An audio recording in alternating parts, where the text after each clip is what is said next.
Who am I? Well, we're Batman. You see, I'm both Bruce Wayne and Batman. Not because I have to be. Now, because I choose to be.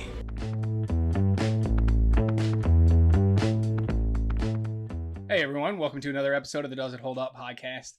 I'm Adam. And I'm Emily. And today with us, we actually have a special guest. We So are special. in our friend Matty's personal bat cave. Matty, welcome to the podcast. Thank you so much for having me. I'm so excited to be here. Yeah, I know you're like the biggest Batman fan I know. That's so- generous. That's so generous. I mean, you have the glorious shirt, so You do have a glorious shirt on. Do. For those just listening, it is, Batman and Joker surfing. yeah. It's like a Hawaiian shirt. It's the best thing I've ever seen. But no, like, I mean, okay, so Matty, tell everybody about yourself a little bit. Okay, so first off, I'm a big fan of you guys. I listen to every episode. Thank you. Love all your guys' shorts that you guys make. You guys are great friends, so I'm happy to be here with you guys. Happy to talk about something that I love, which is Batman, like you've already stated. We'll go through a lot of that throughout this episode, so I'm not gonna dive too much into that. But I'm a friend, I'm a dad, I'm a husband, I'm a nerd. That's pretty much it. We'll get to plug in my stuff Yeah. later on. I mean, you can always plug it up front too. That's I was fine. gonna say. We're all good with that. But like, so we listen to your podcast too, and you guys do a really cool thing of read, play, watch. Where you Yes. talk about something you're reading, a video game you're playing, and something you're watching. Yeah. And I notice a lot of your reads are usually Batman adjacent, Yeah. at least. So I was like, if we're gonna do a Batman, we gotta have Matty here. It's like just not possible to do it without. Yeah, I read a lot of Batman comics. Yeah. I think I get like something like 30 comics a month, Whew. and between all that, more than half of them are Batman related, or Yeah. have some type of Bat family or Joker or something. So I read a lot of Batman. Okay, so we also, there's like 18 Batman movies. Like, which one were we gonna do? And it was like, do we want to do one that is just automatically holds up, like Batman 89 or any of like the Dark Knight trilogy? So I left it up to you, and I was like, listen, we're gonna do one that is like so-so. It's either Batman Forever or Batman and Robin. Yeah. Like the ones people look at and go, Either might you not be love it this. or you hate it. Exactly. Yeah, absolutely. So you ended up picking Batman Forever. Yes. Why? I think that Batman and Robin is getting a definite "this does not hold up," versus I think that after listening, people might, once they hear our opinions, they might say something like, man, they did make some good points. Maybe this movie is a little bit better than I remember. Let me Yeah. go back and watch it again. Okay. Those are some fighting words. I absolutely love Batman Batman and Robin. Batman and Robin. Oh, Okay, listen. I mean, ice to meet you. Quick- everyone's got their own hot takes. quick side tangent for Batman and Robin though. What's your favorite part about it? Because mine is obviously Arnold Schwarzenegger as Mr. Freeze. Oh All my the God. ice Ice puns are puns. just so good. The puns are great. I mean, if there's anybody who's going to give a great pun, it's Arnold Schwarzenegger. From any movie he's in, you know, Stick Around and all the Bison and the Commando movies and True Yes. Lies, like Terminator, Hasta La Vista Baby, like the best. I'll be back. But if I have to say the best thing about Batman and Robin, man, Alicia Silverstone is Batgirl. no. The suits. I mean, Clooney isn't an awful Bruce Wayne because he's Bruce Wayne in real life. Yeah. That's probably the best Okay. thing. Emily, what do you got? You said you like that movie. What's your favorite part about it? Robin. Robin, okay. Yeah. I mean, Chris O'Donnell's pretty cool. We're going to talk about him in this I too, because mean- this is where we get it. This is his intro. So this movie came out in 1995, June 16th, 1995, Batman Forever, starring Val Kilmer as Batman, his first and only time playing the Caped Crusader. You showed us, before we started this, Yeah. your movie ticket of seeing this movie in theaters. Yeah. Do you remember it? Do you I remember do. what you thought and like how you felt watching it? Oh yeah. All So right. my first impression of this movie was, so it came out, like you said, 1995, June. So I was 4 years old when I saw this in theaters. I was almost going to be 5. I was 4 years old when I saw this in theaters, and I went with my dad and my brother, and I'm stoked. You know, I'm a big fan of Batman at that point in my life, and seeing Batman Forever in theaters was the first one that I was able to see in theaters. Because Batman Returns, I was way too little. Mhm. So Batman Forever was the first one I could see in theaters. And I'm like, this is fantastic. Walking out of that theater thinking, wow, what a masterpiece this was. not knowing that in 25, 30 years, however many years it was, when you get Batman Begins and all these fantastic comic book films, that it's probably going to fall to the wayward sides like it does. But like I said earlier, this might be an episode that people are going to enjoy because they're going to listen to it and say, man, I need to go back and watch that because they did bring up some good points, that some things that make it great. Yeah. Crazy. Okay, so you brought up like the Batman Begins and stuff. Mm-hmm. Crazy to think it was only a decade after this movie. Batman Begins came out in 2005.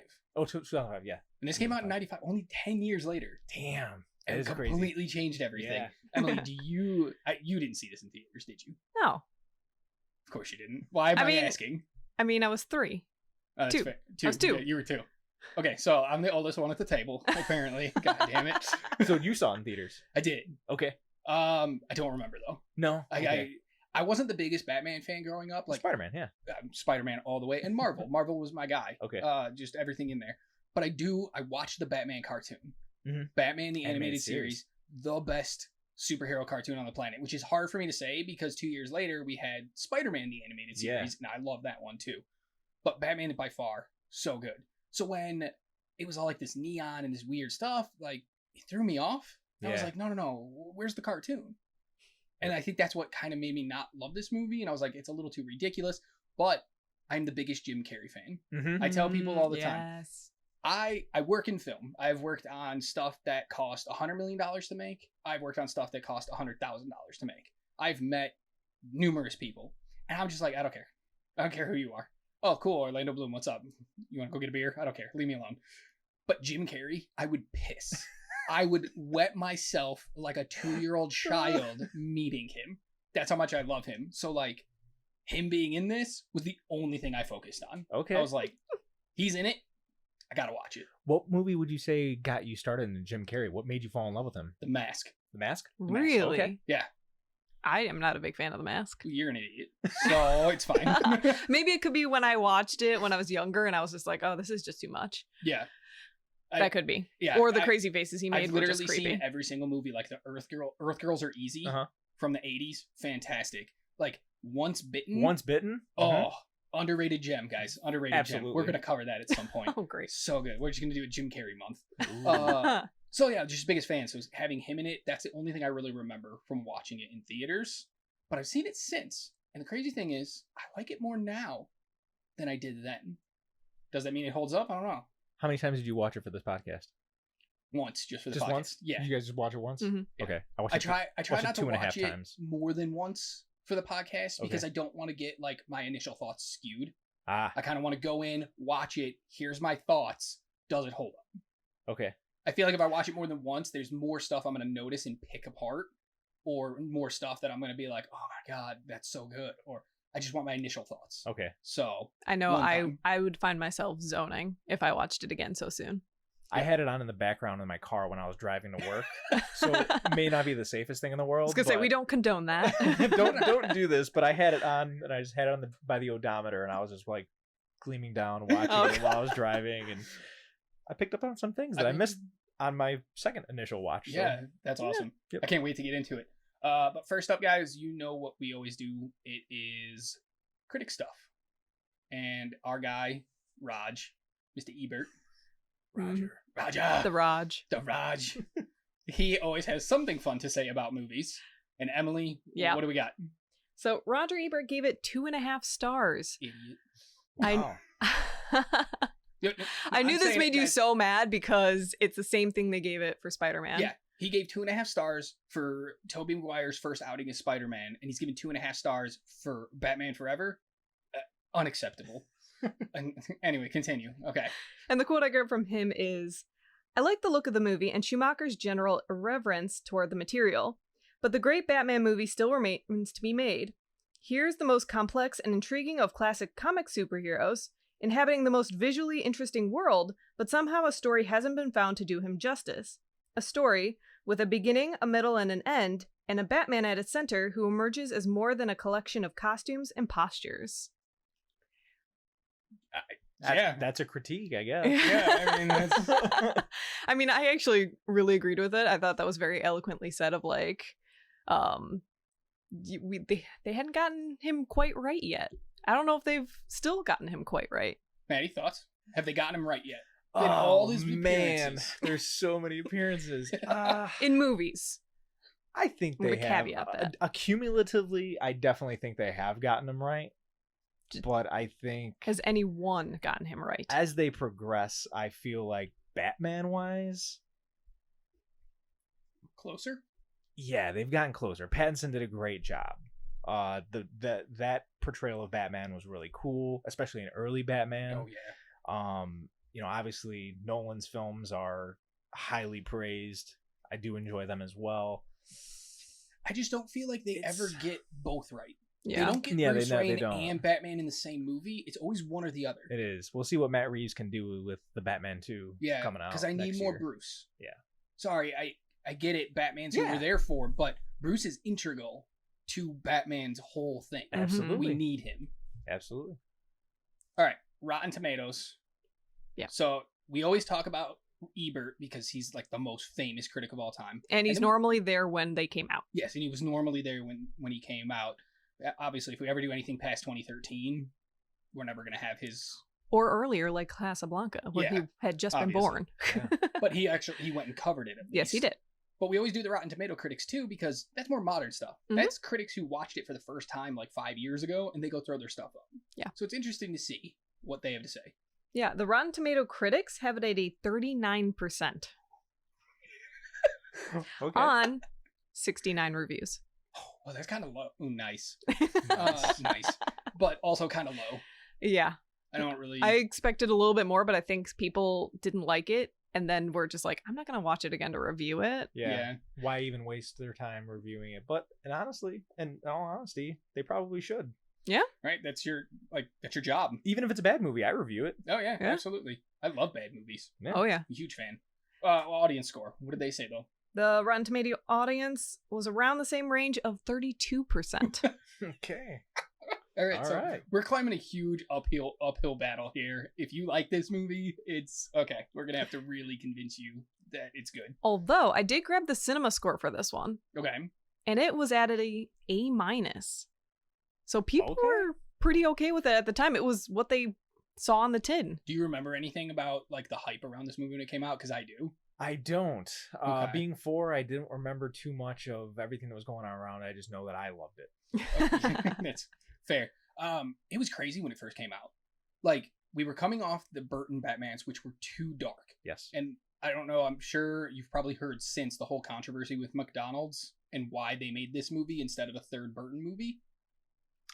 I feel like I vaguely do, but Okay. refresh my mind. So McDonald's put toys of Batman 89 into their Happy Meals, Mhm. and they had a deal to do it with Batman Returns. And when that movie came out, they were putting ducks, they were putting penguin stuff, everything was in these Happy Meals. And then the movie was so grotesque and dark and bad, McDonald's didn't want to associate with it anymore. But they were signed on to put toys out for another Batman movie. And McDonald's went to Warner Brothers and basically said, Burton cannot direct this next movie. It needs to Wow. be more for kids that we can market in our toys. If you don't do it, we will pull everything we're giving you out. We'll drop you. Shame on them. And so McDonald's kind of forced their hand, and that's why we got this movie instead of a third Burton. Wow. I didn't I know mean, that. Burton still got to hold on to producing of this one. Yeah, Mhm. but he didn't do anything. He just put his name on it. But yeah, that's crazy because they couldn't make it family friendly. And I have all those toys too. Yeah. Which is crazy. I don't think kids actually cared at the time, but McDonald's had an image they I was didn't like, want oh, to get rid man, of. This Catwoman one has the tail that moves side to side. And Yeah. the Penguin one has an umbrella that Yeah. swirls. That's... They were cool toys. Yeah. Yeah. So thanks, McDonald's. Yeah. You gave us Schumacher Batman. Thanks. I'm only getting one McChicken next time I come in. Screw you. All right. So next up, we always like to take a look at the box office because I think it shows a good sense of like, did people actually really enjoy the movie at the time? How much did it make? I don't remember what your ticket said. $4.50. Okay. And you grew up right outside Chicago, right? Yes. In this area. Okay. So a little bit higher because you're in a more populous area. Across the nation, tickets were only $4.35 on average. Close. In 1995. The budget for this movie was roughly $100 million. Domestically, it made $184,031,112. Internationally, another $152.5 million for a total of $336.5 million worldwide.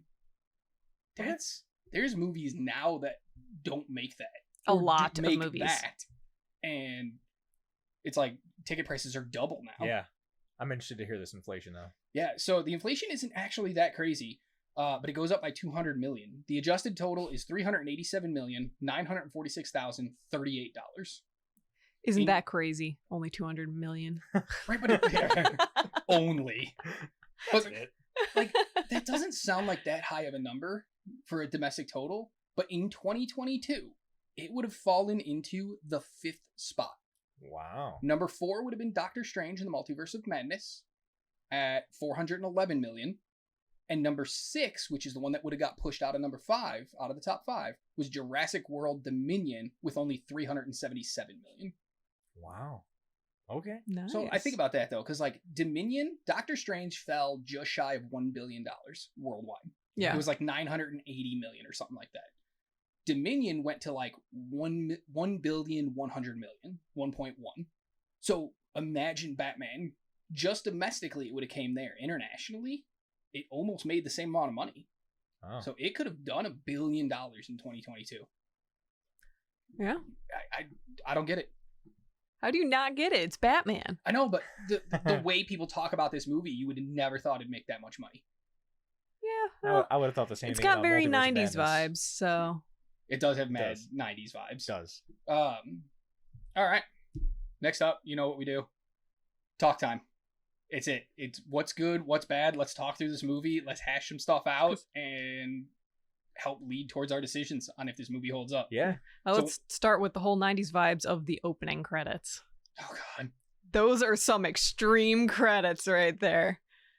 The first thing that came to mind is that I love the score of this movie. Oh, yeah. Oh, yeah. The score is really good because you're coming off of Danny Elfman's version during, Batman and Batman Returns, which is a fantastic score. So you're like, man, you're getting rid of that and you're putting this in there. And the brand new score that he does is actually good. And it's something that I looked over until I watched it for this recent watch. So Elliot Goldenthal, and he did the score for Interview with a Vampire. He did Michael Ooh. Collins, which I haven't seen that. That's a good movie. He did Frida as well. Those were all Academy nominated scores. Yeah. So the dude knows his stuff. Yeah. And he did this one, and it's better than I remembered. I mean, I have that theme stuck in my head right now. Yeah. So. It's Yeah, pretty good. for being a 90s movie, he didn't go with the typical, like, either electronic music, dance music, or, like, heavy metal. Because I know around 95, you got, like, The Crow and stuff like that, where it was just, like, put 9 Inch Nails in everything. Yeah. And he didn't go with that. He kind of found a nice balance of sounds. It definitely holds up a lot better than a lot of movies in the 90s when it Yeah. comes to music. I'd put it on. Yeah. Yeah, 100%. I've listened to it over and over the past 4 days. What's cool to me about the opening, I love just the gearing up. The gearing up is just Seriously. fun. Oh, the suit up montage. Yeah. Yeah. And then It we made go me right to the want Batcave. all of those gadgets right away. I was just like, yes, made me want give me my those body toys. to look like that in a rubber suit. I mean, Yeah. if it's a rubber suit, anyone can look Yeah. like that. Yeah, true. But I it was want ju- one. Yeah, it was just cool. Like, I'm like, what a great introduction of, like, you immediately know this is a different Batman than the ones we already had.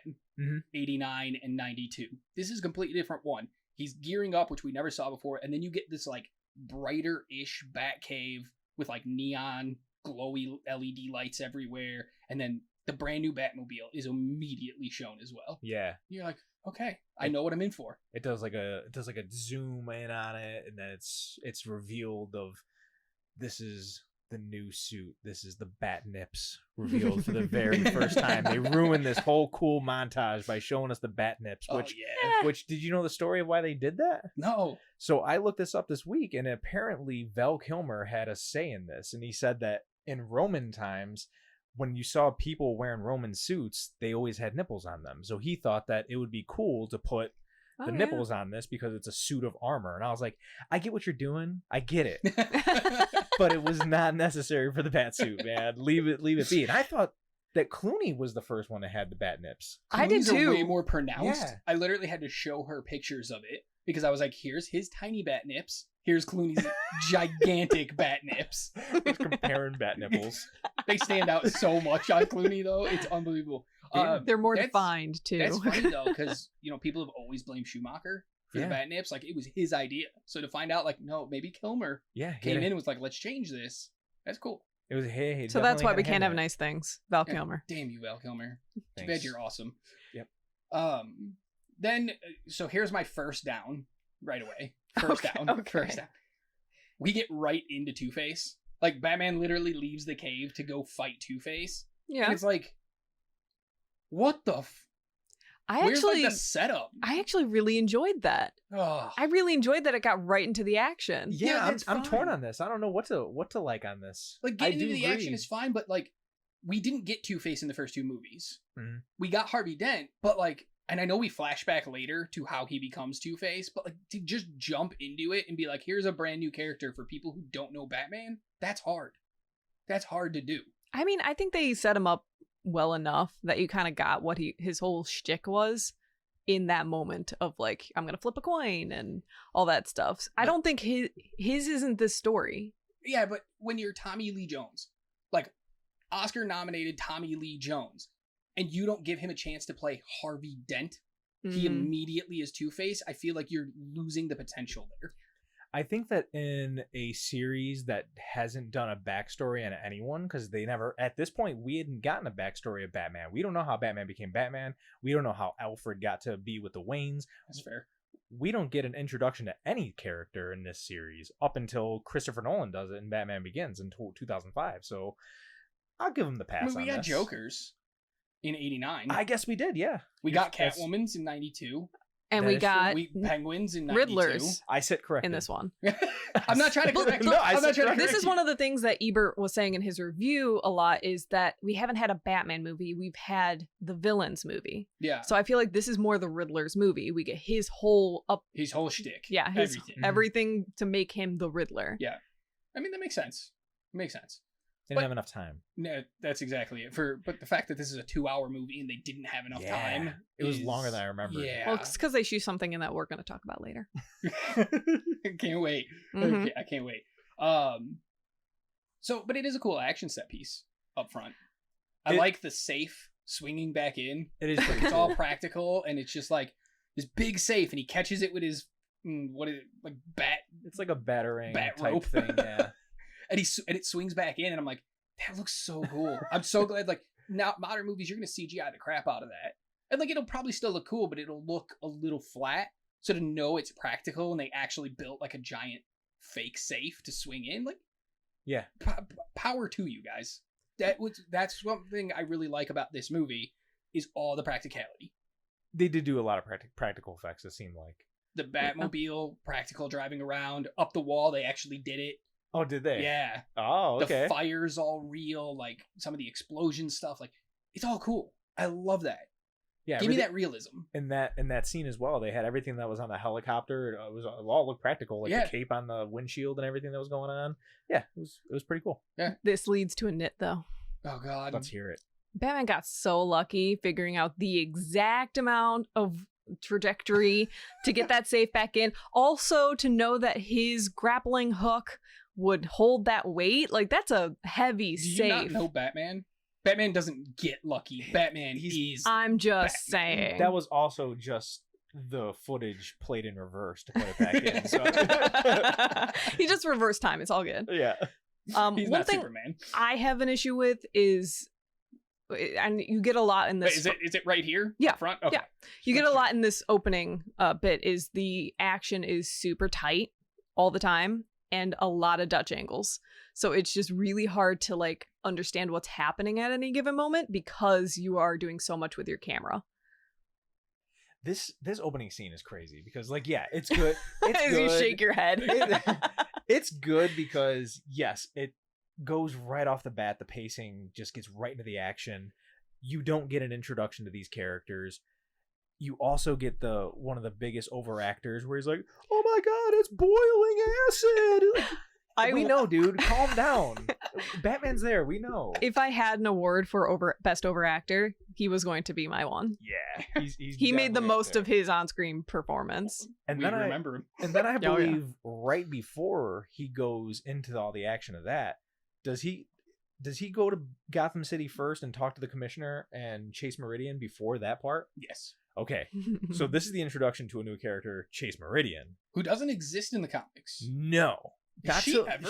She does later on. Okay. She is in the new series that is around right now. And man, Nicole Kidman in this is just awful. Yep. What? I mean, she's so bad. she's good and bad all at the same time. She's hold on, I gotta hear she this. is too playful and too promiscuous with this. Like, I get it. Everybody wants to bang Batman, but she's in front of the commissioner doing this. He should have been like, this is police business. Get out of here, Dr. Meridian. Are you kidding me? No. You know Gordon was probably thinking, I wish I could do the same thing. He's living vicariously through them. Okay, but admit she's hot. No. Not What? even when I was 4 years old, I was like, man, do I want that. No, it was just never... I would hope not at 4 years old. This is not the movie that I found out that things worked below the belt.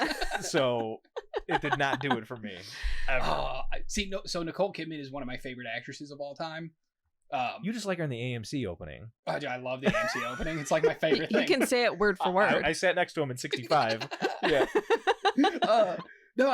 She's great, but I've loved her in everything, and like her showing up here. So I get the whole like she's way too playful and promiscuous, but to me it works because she's trying to get into the head of Batman, and what way to do that? She's going to use her sexuality to get what she wants. That's what I got. I get that. Anyway. She just does nothing for the story. If she was cut out from this movie completely, it wouldn't make a difference. And actually, the only difference it would make is that it would cut out probably 20 minutes of this movie, which is definitely necessary. Yeah. That's exactly where I was going to cut that, cut the story to get Two-Face's backstory. Yeah. Was all the Chase Meridian stuff? Yes. Everything. My big problem with Chase Meridian is I had to ask when Harley Quinn came to me, because she gives me real Harley Quinn vibes of the psychiatrist who's just really into the crazies. I can see that. Harley Quinn came in the animated series because people liked her, so she was around for the 90s. 1992, she made her appearance in the first season in 1992. Yes. So it's very possible they based Chase a little off of her, just not using that name. Yeah, and not as Psycho, because she fell for a different crazy. Thank God they didn't soil the. Not that I'm a big Harley Quinn fan, but I'm glad they didn't soil it with Nicole Kidman. I mean, you would have liked it, I guess, but not me, man. No, I can admit I wouldn't have liked that at all. I don't know. Let's just talk real quick about her character some more, because she is a psychologist who's trying to figure out the Batman, but she also gets connected with Bruce Wayne and does figure out by the end of the movie that, well, she doesn't figure out, I guess it's just kind of thrown in her face that Bruce and Batman are the same person. Oh, she figures it out like all good women do, by being kissed by both. Yep. Oh, dude, the same. You're doing 2 episodes in a row where they find out. Yeah. Oh my gosh, it's a kiss. And it's always a subtle like hand to the lips, like, yeah. I know those lips. Yeah. But what I like is she has her own power in this. Like, I know you said you don't like the promiscuity and the playfulness and stuff, but like, she rattles Batman. When they're together on the roof and she's like scantily clad, he is rattled. Do you know how often you see Batman like that? The bat signal's not a beeper. Like, it's like, what are you doing? This is for emergencies. I'm doing things. I'm talking to Edward Nygma in his office right now, and I see the bat signal. I'm like, man, I gotta go. It's an emergency. No, you just wanted to. No, it's just, hello. It was a sexual emergency. For listeners, I just pushed my boobs together. So that's what she wanted. Just all she did. But she also rattles Bruce Wayne. Exactly. So that's what I like about her. They didn't just make her like, you're in the movie so that the Riddler and Two-Face can kidnap you and Batman has to save you. Like, she has her own thing going on, which is very rare for a comic book femme part. I was gonna say, like, what? Because she gets into Bruce's head, she gets into Batman's head. Like, she has power over them. So as much as like you don't like her, I think we can't get rid of her completely. I think we could have shrunk her role, given her like a few major clips, and then moved on. Yeah, possibly. Nicole Kidman probably had something in her contract that said I need at least this amount of screen time at that time. So I'm sure they were just trying to throw in the love story. I mean, she had enough power to throw in the kickboxing scene. I was gonna say, that was one thing I absolutely loved about this character, was she wasn't a damsel in distress. Yeah. She never was until like the very end because, you know, she was trapped, but so was Robin. So, but as you pointed He's a out, damsel Robin's as well. a damsel as well in that Yeah. moment. So it kind of works. So that's why like I like her character. I'm not like in love with it where it's like we couldn't have done it better. But if I had to take her over Some Two-Face story. no, I would definitely like some Two-Face story. Okay. But like from 89, was that Vicky Vale in 89? Vicky Vale was Kim Basinger, and then Michelle Pfeiffer. Pfeiffer was Catwoman. Yeah, Catwoman's fine because she becomes a villain, but like Vicky Vale in 89 I felt was superfluous to the story. No, she didn't do anything. So at least I feel like Chase did more than she did. Not by much, but more. Batman 89 is a long run time too, though. Yeah. It probably could have had some cuts in it. Yeah, absolutely. Okay, Two-Face. So he goes, he fights Two-Face, blah, blah, blah. Tommy Lee Jones, what the is he doing in this movie? oh my God, this is one of my favorite performances of his because of how crazy he is. This is like one of the first times I've ever seen him in a movie. Okay, but here. Yeah. And Matty, you'll be able to answer this really well too. Okay. Tommy Lee Jones does not play Two-Face. No. I don't know who the hell he's playing, but it is not Two-Face. I don't know. In a way, especially movie wise, we do hot takes right now, or Yeah, is that Yes, yeah. If throw this it out is whenever where you got it. okay? Hot take. Tommy Lee Jones did better than Aaron Eckhart as Two-Face. Aaron Eckhart Oof. doesn't showcase Two-Face well enough. Versus Yeah. Tommy Lee Jones has conversations with himself. He Yeah. refers to himself as we, like we don't like that. We're gonna do this. So I think Tommy Lee Jones actually did a better job than Aaron Eckhart. Facts. Come fight me if you guys want to. That's cool with me. But no, You can find him at the Matman on the Twitter. Batman 22. Yeah, come at me, man. No, he. I thought he did a good job, and you had said Academy nominated. No, this was Academy a winner. He won for The Fugitive. Hmm. Yes, so He did, At that's this right. point, he's already won, and I agree with with your point of what the hell is he doing in this movie? well, But I mean, he owned it, man. He did a good job. He did what he was told. He did. That's- I mean, the whole thing about that was he got annoyed that they kept trying to make him be like Jim Carrey. So he No, decided they didn't try to make him. Jim Carrey was getting all the praise. So okay, Oh, so okay. here's Go the for it. backstory on that. Jim Carrey was getting a lot of praise because of his manicness and how it brought the character to life. So Tommy Lee decided he was going to bring a little bit of that manicness to his character. But when he did, Carrey brought it more. And so it almost became a competition on set of who could get crazier. And that's when you get this Two-Face who is a fucking clown. yeah. Who he's not intimidating at all. He's a joke of a character to me in this. I mean, Did Tommy Lee Jones do it really well? Absolutely. But the character's a joke. I mean, to be fair, it feels like he's more of a henchman to Riddler. Come middle movie, he's a henchman. Hot Yeah, take. I think it definitely switches gears, like because especially it's the scene. I feel like we're gonna be jumping around a lot of scenes. I It's hope fine. that's It's okay. Yeah, it's fine. If you haven't seen the movie at this point, that's your fault that we're failing, going out of order. But there's a scene where it's very funny because he's like, "Oh, Two-Face, show me how to punch a guy." Yeah. And this seems to be where the gears switch. Immediate. Because Two-Face at this point has taken him under his wing and like to show him the bad side of Gotham, and he does that, and it gets to a point where Riddler comes up with the upper hand, and he's like, "Okay, now we're doing my plans. We're doing all this for my good, not for your good." Two-Face. So interesting watching it this time. I actually saw it as Riddler was pulling the strings the entire time. He knew exactly what he was doing the moment he walked in on Two-Face, and he was He's in complete control from being a moment one. puppeteer the entire way. He's out constantly stoking his ego when he needs to get his way. Yeah. So I think he is the mastermind the entire time. Okay. Yeah. That's For why I'm sure. saying I like can see that. we needed more Two-Face, like his backstory and stuff, because he gets completely pushed aside the minute Mhm. Riddler shows up, and I just don't understand the character. I'm not the biggest Batman fan, but I do know Two-Face, and Two-Face is like, to me anyway, everything I've read in him, every time I've seen him in anything else, he's very intimidating. He's very like unnerving because one side is super calm and one side is like will tear you apart like a piranha. Was this just a paycheck for Tommy Lee Jones then, do you think? 100%. Okay. I have to think that. Like, it was more, all right, I got the awards, I got the accolades, I got all that, but you know what's missing? A bigger bank account. Because he didn't get paid a lot for like The Fugitive. Because it had a small budget. Yeah. This one, $100 million budget. He's like, dude, I can easily walk away with like $8 million on this. Do it. Hell yeah. You don't think he just wanted to be crazy? In his later career, sure. I think in 95, I don't think he was there yet. That's fair. I think he still was trying to chase those awards, but he had to pad the bank account a little bit beforehand. He was just gearing up for Men in Black at this point. Yeah. Yeah. It was, you know what? That's a good point. Maybe he was like dipping his toe into like the Sci-fi. more big budget stuff to kind of see what he thought. Mm-hmm. And then Men in Black came along and like, okay, Agent K in Mhm. Men in Black. That's more what I expect Two-Face to kind of be like. Like a little The Harvey more Dent like, side of it? Yeah. a little more grounded and intimidating with your presence more than because you're crazy. Mhm. So I just missed it. I don't know. I just didn't understand his character. It really brought the whole movie down for me every time he was on screen. I was like, Tommy Lee Jones, you're one of my favorite actors. I can't with you in this. Valid points. Yeah. All right. So next thing on my little list here is neon effing Gotham, because this is where so he's fought Two-Face, everything. He's gonna go to the circus, and before like we get to see Gotham for the first time, and everything's just lit up in bright colored paint, and it's complete departure from what came before. What do you think about this neon Gotham? Well, I admire it and hate it all at the same time.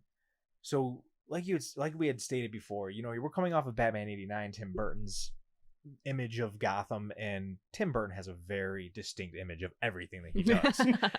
And his Gotham is beautiful. It's really cool. It's gothic looking. It's dark. It's gloomy. It's what you'd think Gotham City looks like. This is not what you see Gotham City as. They have a Statue of Liberty for Gotham. Yeah, Like you had that was said. so weird. Wait. So You- I read, and maybe you can confirm. Maybe you've read this or whatever. Okay.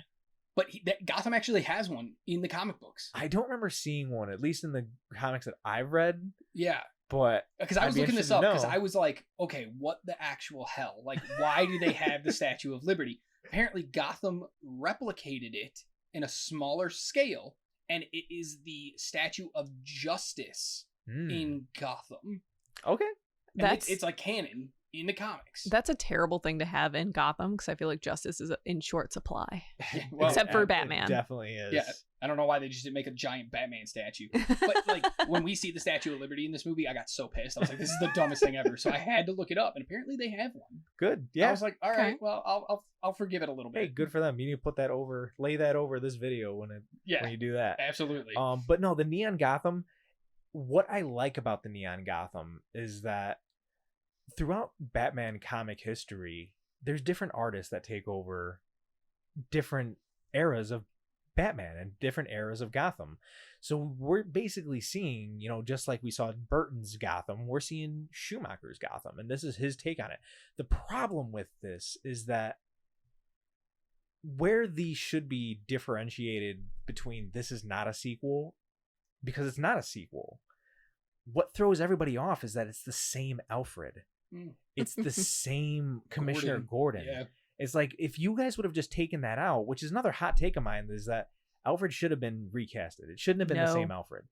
While no, he's fantastic. He's fantastic. I love him, I'm but the just problem kidding. is that it throws everybody off because you're watching. You're like, is this a sequel? Is he coming off of Keaton, or is this something that's completely its own thing? Yeah. And it's its own thing, but it has actors that are the same. But so then you you're get thrown Batman off. and Robin that has those same people, but a different Batman again. Yeah, and that's So- just Schumacher's thing, and that's a recast. But versus That's a recast because apparently Schumacher hates Val Kilmer. Hates him. They fought constantly on set. Kilmer refused to work for him because Schumacher was an idiot. oh man, it was Like- the bat nips. Oh, it was probably the That was Batman. that was this final straw. But like they apparently argued on set constantly and wouldn't talk to each other unless it was like the cameras were about to roll. Oh okay. They hated each other. And so Schumacher going into Batman and Robin was like, absolutely not. We won't even invite Kilmer back. Give it to somebody else. Yeah. Which is crazy. That's my take on the Neon Yeah. Gotham City though. I mean- did you, as somebody who was watching it from not a fan of Batman, really, how was it for you? Was it? I mean, that's did you think it was these cool? were the first Batmans that I got into. I think I watched these before I watched even like 89 and that. Oh okay. So that's just how I thought Gotham was supposed to look. Ah. But now looking at it now, I'm like, this is very 90s. Oh my god, flashbacks. But did you like it though? Yeah. At the time, I know at the time I loved it. I was actually, like, whoa, I had it as a this. question of mine of, is this the most stylized Gotham? Ooh. What do you mean stylized though? Because like that could mean anything. A gothic style could be over stylized. So like the newer Batmans are all like very realistic of like shitty. of being like Crappy. It's all good. shot in New York or shot in Chicago. Yeah. Being like those are very normal Right, like, it's looking literally buildings. just Chicago. Yeah. They're like, hey, look, it's Gotham, and it's like, no, that's Chicago. They didn't even And have to here's dress one it up. bridge There you that go. doesn't exist in Chicago, so we can say it's not Chicago. Yeah. So I always Damn, see that's this one and then the next one, that Batman and Robin, being like, those are some of the most stylized, like, this is very unique to just this Gotham. I guess so. I'm with that because like you were pointing out and then you just added in, taking it from an artist to an artist. You know, you get constantly new stuff in the comics, and this artist came in and was like, you want to know what? Let's go for it. Let's just go big. Yeah. Throw colors everywhere. Let's change it up. Although it makes me question, is there enough darkness for Batman to actually do his work? Well, it would. There are it no would- shadows. It would help if we saw Batman doing a lot of work in this movie, which we don't. get a Although lot of. he is seen enough that he is more feared by just general people. That's Because fair. you just see him and it's like, oh, it's Batman. Oh no. Yeah. Everyone's excited when he comes out. Batman! Batman! Oh wait, I should be Remember that running. guy? Oh god. I remember that guy. I The can't overacting remember. guy. There's Yep. so many of them in this movie. She literally was asking me. She was like, "Can we just make like a new overacting award?" And I was like, There's "It's so the- many. It's the Oh, day man. of filming. I can't throw a new award on." Like, The problem with this movie is that we'd all have the same person, so it doesn't really go. I she mean, like she had the bank guy with "Where are my glasses?" or it's a trap. yeah. Although, Ted, Thanks. going back a little bit, does that rival the "it's a trap" from Star Wars? No, Star Wars. It's a trap. Will always be better. Okay, It's Yeah. iconic. that's fair. I had to ask. So, all right. So, Chase Meridian and Bruce go to the circus. Oh, no. We got to talk about Enigma first.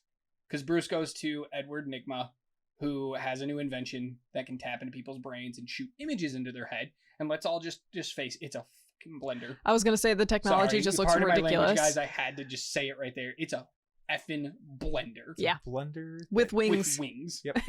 You know, like when you put spoiler on like a really shitty car? Yes. Like that's what this was. It was blender with a spoiler. with They'd be like, with "Ooh." apparently diamonds in it. They pimped his blender. But Yeah, like how it you had to was. put diamonds in every single box that went on people's TVs too. I don't know, man. It was, Like that's so it many was weird. diamonds. Like you could just be rich. But he goes and tells Bruce like this idea of like, oh, I can pump images in people's head. And Bruce is like, cool. Well, we need like 6 more months of research. You need to write up a whole report and let's have a thing. And he's like, no, I need an answer now. That's not gonna work for me. Oh yeah, that was. Yeah. And he's like, I need an answer now. What, dude? You work for this man. The answer is no. The answer is So- no. Yeah. And do the research. Do the work. And this Like, I is don't my understand. biggest problem with the Riddler is, well, Nygma, is that he goes so hard right away. There's almost no difference between him and the Riddler. So it's almost like he doesn't become unhinged. He was just always unhinged. I literally, one of my and notes, I wish there was more of a separation yeah, there. one of my notes literally is just the words Enigma immediately a killer. Yeah. Like that's it. Yeah. There is no Edward Nygma and Riddler. It's Mhm. one person. Yeah. One wears a costume, one doesn't, but there's no difference. One of the questions I had too is how the hell does nobody know that Edward Nygma is the Riddler? Yeah. I think it's so apparent. Everything is green that he does. He's it, even for as long as it takes Bruce Wayne to understand that it's like you walked into his party, his soiree, and you do this thing that goes into your head and it shows the bad and that whole scene. But I'm like, how does he not know that Edward is this guy yet? Yeah. It blows my mind. I mean, it's the same thing as nobody knows who Batman is. I mean, and it's he- like, who's the only rich dude in the city who could do this? But know- he does have a good physical change going from Nygma to Riddler. He has changes like a hunch, and he stands up straighter as Mhm. Riddler. He had glasses, he had long He does hair. the Superman thing. That would make me very suspicious of him, though. I'm like, why does this guy's look keep changing? He's definitely the guy who's changing into the Riddler. Well, you gotta appreciate. Okay, so let's just jump ahead a little bit. But you got to appreciate that the Riddler totally tries to just be Bruce Wayne. Yeah, He starts wearing the same he's suit, he's calling him out. the same glasses. The mole line gets me every time. Oh yes, How's my mole? that was This good. is the first time I've ever actually understood that line. That was a great line. Because, Kilmer's got a mole right there Yeah. in real life. So he puts it there, like he's trying to be. And then I know you're going to bring it up, but the glasses. When they're talking to each other and Bruce puts his glasses on to say a line. So Nigma does it. And then Bruce takes his glasses off to say another line. Nigma does it. Yeah. Like he's totally trying to be Bruce. It must have been a fun scene. Must have been a fun scene to direct. Oh, I'm sure. Or not just to direct, but for just let Carrey do to his do. thing. Like let him do his thing. And yeah, Drew Barrymore's also in this scene. Drew Barrymore's in this movie. Yeah, I did not realize that. Blew my mind. She's Sugar, who was apparently originally named Lace. Okay. So Two-Face's henchwomen are Sugar and Spice, their actual names. But in the original script, until of course McDonald's and the studio heads got together and said no, absolutely not, they were going to be called Leather and Lace. Okay. And they thought that was a little too risque, so they changed it to Sugar and Spice because that's what all girls are made of. Sugar and spice and everything nice. Say, she must have been just doing small roles because at this point I think she was already filmed or must have been coming off of Scream. Scream was the next year, 1996. So she was just doing small roles. Yeah, I don't know. After E.T., I guess. She was like a big child star, and then she did this, and then all of a sudden, like, she gets top billing a year later in Scream, even though she's in 10 minutes of it. Yeah. So why did she take... Oh, yeah. But why did she take this role? Like, what a weird... To have fun. To say you were in a Batman movie. To say I'm working with Tommy Lee Jones. That's it right there. I was Tommy Lee Jones' henchwoman. Yep. So Nigma, he's already creepy. And then he kills his boss. But, okay, so this is a really cool part. So the way he, like, manipulates his boss, puts the helmet on. CGI looks terrible in this moment. But then he pushes him out the window. And then it shows his intelligence. That when they watch the clip the next day, he dubs the guy's voice in, makes it look like he's crying, makes it look like he jumped out the window. Like, that's some skill right there. That's good. Yeah, he's also super crazy in this part too, because when he rushes to his side, it almost seems like he's upset. He's like, oh my God. But which I don't know why he does it, because it's not on camera. Unless it's to comfort the boss in his last moments before it was kind of weird that he does it. You talking about right before he falls? Right before he falls. Oh, that's just so he can get his helmet. He runs over and he's really upset. Yeah. And then he takes the helmet off. He's like, oh, I almost lost this. And then the dude just falls. This makes sense now. Yeah. I thought he was just playing with him at that point. No, it's just he's upset. He almost lost his helmet. Like I said, he almost lost the brain thingy. I've watched this like 2 or 3 times this week, and I still haven't caught that. Can we talk about that chair and the impossible wheels on it? This was a nit of mine because those wheels have no friction to be pushed that hard, that far, and break through a window. Every kid who saw this movie is like, I need those wheels. Could you imagine what I could do? And then it always confused me how he just like manipulated the footage, but then it's like he fell with a chair. He was tied to a chair. Well, they never found the body. Yeah. Really? They said that it washes up. They said that they'll never find the body because it's in the dam. Did you see the outside of the building? It's a dam. It's literally a dam just pushing water. That body is long They gone. said they'll never find it. That makes a lot more sense because I was like, he fell in a chair that was tied up. Tied up in ropes, yeah. Just saying. Yeah, they mentioned that they'll never find the body. I must have missed that like every time I've watched this movie. But again, like you said earlier, it's Nigma's story for the most part for this movie, so it was a cool introduction. I just wish we would have got more of like just regular nerdy Nigma before he immediately went psychopath. Yeah. It's interesting because with Matt Reeves the Batman, for people who haven't seen that, I'm gonna spoil it. Yeah, whatever. That Riddler is just as obsessed with Batman as this Riddler is obsessed with Batman. It's pretty cool. Yeah, it's pretty nice. Like completely different way of being obsessed. Yeah, but completely. Yeah, it's awesome. Then we go to the circus. Bruce and Chase go to the circus. Let me ask you, who gets dressed up to go to the circus? Like rich people, dude. I told you. I have never. This was an event. Yeah, this wasn't like a regular day at the circus. This was like a fundraising event. Yeah. Like it was a big thing. That's why Two-Face shows up to rob it, because it's a gala. It's an event. If we ever go to a circus, I'm dressing up so you could be like, okay, I guess. I will wear my holiest jeans, like holy jean Batman. You're going ball gown. Yeah. You're going ball gown. I do have a long dress that I've never gotten to wear. So we're going to prom at the circus. Oh my god! Only if we take those pictures. I'll wear a Dumb and Dumber suit.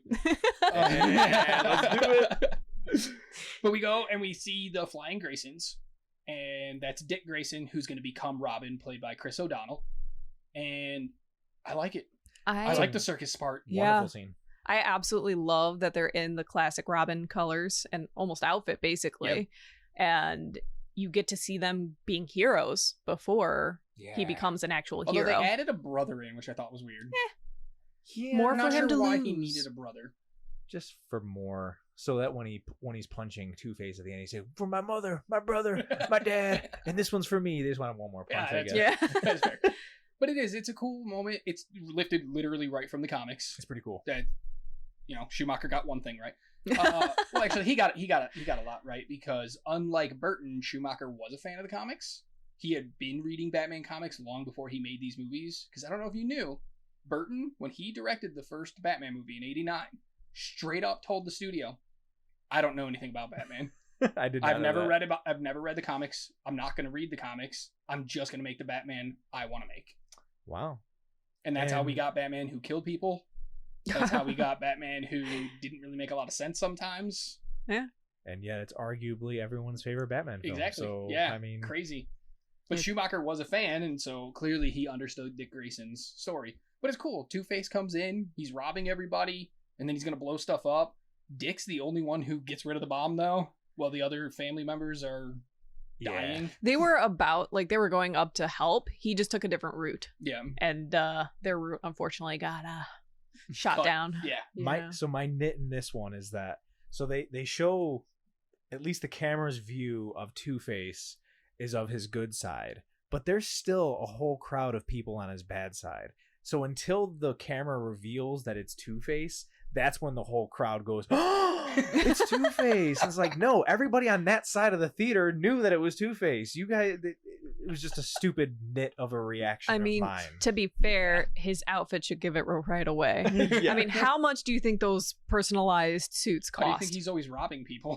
Yes. He's got to get a new suit every time. His wardrobe is And insane. then my other nit for this scene is, I hate when they show bombs in movies and they show beeping and the beeping matches up with the seconds. Yeah. And then, so in your mind, you're like, okay, I'm counting down with it. And it's already at 3 by the time he rolls it down the street. And I'm like, okay, 2, 1. No, it's not blowing up yet. One. One. One. And then it blows up. I hate when they show bombs in movies and they don't match up. But I gotta tell you, I absolutely love when they show a timer in a movie and then that amount of time happens in the movie and then the bomb goes off. Oh, it's peak cinema for me. Like, It do is. that every time. I love it. It's like, if you're gonna show me the bomb and show me the countdown, just Match it up. Just match it up. It's not that hard. Yeah. love Dear it. Hollywood. Okay. Yes. So then my first nit comes in here, and it is Gordon. Then, so Grayson's family die. We cut to Bruce's house, and Gordon is like, "You have to take him in. He has no one." And I'm like, "Why are you telling Bruce he has to take this kid in?" Oh, Bruce had already said that he was willing to. Dude, Gordon literally tells him, "You have to take him in. No, he has no one else." Whether Bruce has said, "I'll take him," yet or not, Gordon is like forcing this kid on him in this moment, and it's so weird. So it could be that he was underage, so he had to be with someone. But why Bruce? Because he had already said that he would do it. I don't know. Yeah, I think there is. Because then scene... Dick goes like, "Oh well, now that he's gone, I can leave." So I think it was like a legal thing at that point. I think there is a scene. Just weird that he somewhere said it that way, but like you had said, Emily, I think there is a scene where Bruce says, "Oh, I'll take him," yeah, and then the commissioner does bring him there. Yeah. It is just a really weird line. Listen, I have told plenty of people I'm going to do stuff with no intention of actually doing it. I'm sure Bruce was just... No, I'm just kidding. No, I didn't actually mean that. I'm sure Bruce was just being nice. And then Gordon's like, no, you're screwed now. So basically, it was the Lego Batman's version. Yeah. Where he's like, "Oh, I said I was going to do that, but I didn't actually mean I was going to take in an orphan, so..." So he takes in Chris O'Donnell's dick. Yeah. That's a weird, weird sentence. I heard it the minute I ended that. But then Robin, Dick Grayson is around the house, stuff happens, and we get the best scene ever. Yeah, probably your award-winning best scene ever. It is not. Of karate laundry. Ninja laundry. Karate laundry is a scene. I It's remember a scene, I remember alright. loving this scene. And then it wasn't until I got older and watched it, and I was like, there is water freaking everywhere. That was my thought for this one too. I was just like, what are you doing? He's gonna have to mop that up. Like, come on. He does mop it up A little bit, but He it gets does. on like everything else, like Yeah, the he walls does, and like, stuff. weird like movements with the mop too. Like, it's... What's funny is that Alfred's in this room with him when he's doing it. I imagine Alfred just being the meme of Ben Affleck with the cigarette, just Yeah. like, damn it, I gotta clean all that up when he's done. Okay. Why didn't you just let me do the laundry, please? But at the end of the day, we all did it. After we saw it in this Tried? movie, we all went home and flipped socks around. Oh no, I was legit. always the person who like Kamehameha my clothes into the dryer. You like what? You like Dragon Dragon Ball. Ball Z. Kamehameha. Oh, you know? I was like, what is going on right now? I would say it wrong, but yeah. Yeah, I no, always did it like that. I did. I went home after this movie and I was like, I gotta flip some socks around. I'm gonna try to get him to land on this wire. Like, no. It was the dumbest And thing. then Adam got his ass beat. But Yeah, then pretty you much. get a Time shot. on. Then you get a shot of Alfred being like, "Oh, like I'm looking at you to be his partner." You know, right after that, Alfred went and made the Robin suit. Oh He yeah. started on it Yeah. immediately. I thought you were going to go a different route with this. This would have been a great after credit scene if they did after credit scenes where Alfred's doing all of that with the laundry. At the end. Oh, That would have been He fantastic. would too. He'd be like, "Whoa, it worked for him. Let's try it out." Can Great we after credit scene? take a moment to appreciate Alfred? Michael Goff. Oh yeah, fact. Just Oh. he is sassy and perfect. Has played I love Alfred it. the most out of every actor who's ever played Alfred. 4 movies, Four right? movies. That's why I Yeah. said. That's why I said no to recasting him. 89, I'm sorry. 92, He was worth 95, the 97. continuity issue. Yeah, Yeah, he's great. He was great. But then Dick finds the Batcave. Here's a question I Yeah. have for this: did Alfred lead him to it on purpose? Because he Yeah. made sure to know where Dick Dude, we already was. saw the laundry scene. Of course he did. Well, because there's one scene beforehand where he says, "Hey, you know, all the doors in this place are never locked. Why is this the only locked door in this whole place?" And he's like, "Well, that's where Master Wayne keeps his ex-wives or Yeah, something his like dead that." wives. His dead Yeah. wives, yeah. He's like, no, it's a silver closet, Yeah. which And it actually is. I remember thinking that scene was awesome as well when he's like, where Alfred goes, "Master Dick," just to know where he's at, and he sees him at the Mhm. 3rd floor, and then he just does all of his flying Grayson tricks and Yeah. flips to get down there in time, and intruder alert, and But Alfred sees him down there, and it's But like, "Ooh, admit okay." it, it's a nit. There's no way No he's way. getting to that door in time. Not He'd have at been all. bruised so bad too. He would not be Robin the next night. No. So there's another moment right around this area that I absolutely love, and it's the backstory of why Robin gets his name. Yeah, really good scene. Okay. I've never gotten a backstory of why he had chosen that as his name. Yeah. So to have the whole it's on his helmet and there's a symbolism to his family there. So I actually really appreciated that. I thought it gave a lot of depth to this character that we don't get normally. Okay. Yeah, for listeners that haven't seen it or aren't familiar with it, there's a scene where Dick Grayson's talking to Batman about, or is it Alfred? He's talking to one of them about how he got the name Robin. And the story is that when he was performing something, the net went out, or there was going to be a free fall, and he caught his brother, one of his family Mhm. members, just in time, and his dad said, "Oh, like a robin, like, you know, You flew in like a robin. feeling Yeah. like a robin." I was like, "Oh, beautiful, beautiful." Yeah. Yeah. Because I don't know It was- how he gets it in the comics. I don't I- know if I they've couldn't tell ever you either. explained it. It's such a heart it's- moment there too. Yeah. Like you get some good acting chops out of him and Alfred. Oh yeah. Like, oh, O'Donnell's a pretty good actor. Like, he's pretty good. he's Um, probably why I'm obsessed with the character Robin. Then we He did all right. get him stealing the Batmobile. Because he's found the Batcave and he steals the great scene. Batmobile. That scene is so good. And he's just driving around. So Chris O'Donnell. Oh no, that scene. Oh, It's wait, the The scene- Alfred The Alfred scene. trying to tell Bruce Oh, Wayne. Bruce. He took the car. Oh, he boosted the Jag? No, the other car. The Rolls Royce. No, the other car. And you're like, oh man. Oh. So, are we going to talk about the fact that Batman invented Apple Watch FaceTime? Yeah. But he's just literally talking to Alfred on his watch. Like, Chase should have been like, the hell is he talking to on Yeah. his wrist? that technology doesn't exist. How is she not more like, I think this guy's crazy. This guy's definitely Batman, is what Call the guys in white coats. He's either Batman or he's insane. Like, There's another cool tech part that we jumped over. It's the scene where he sees the bat signal when he's talking to Edward Nygma, and he goes to his office and he says lock, and it closes the door, and then he says chair, and it dips him inwards. So from Wayne Enterprises, he goes into this cocoon and goes through a tube and goes to the Batcave.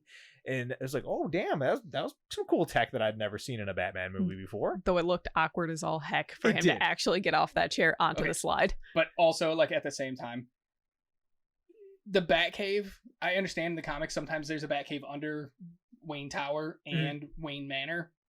I don't know about this one because it always is the same Batcave that he's in. Dude, he gets there in like 0.2 seconds. He's traveling at the speed of freaking light through that tunnel. He's mush. He's Batman, man. You just gotta accept it. He's strong. He's just Batman. That's the answer. But yeah, so then he steals the car. Yeah. And he goes around and he fights some people who are looking to do bad things to a girl. Yep. What do we think of this? Because it's a good scene. Real quick. Yeah.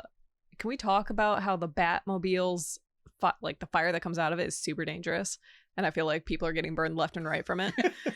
Let's say that because it's so high tech, there is a safe mechanism on there that if something were in its proximity, that it wouldn't go off. So the car deemed that it was okay for the fire to go off. Does that make it easier for you? I mean, I have a backup camera that beeps when somebody's in the way. So yeah. This was also in the 90s. That did not exist. He invented FaceTime on the watches, so maybe he invented the beeping mechanism that we get when we're backing. I like it. Unanswered question, answered. Yeah, but as he's driving through, like, you don't think that's catching things on fire? My car tells me not calm down. My car tells me to slow down if I'm coming. Yeah, it should. Oh, that would be great. There you go. $1 million idea. There it is. But yeah, my car will tell me to slow down whenever I get close to something while I'm driving. So maybe it's like, hey, you can kick some fire out right now. Right. I mean, it's okay. I like it. But it's a cool scene. He gets out. Yeah. He fights a couple people. I love when he gets out and people are like, oh my god, they're like all scared. Like, oh my god, it's Batman. It's Batman. And he gets out and they're like, you're not Batman. He's like, I am. I just forgot my suit. That's Batboy. So yeah.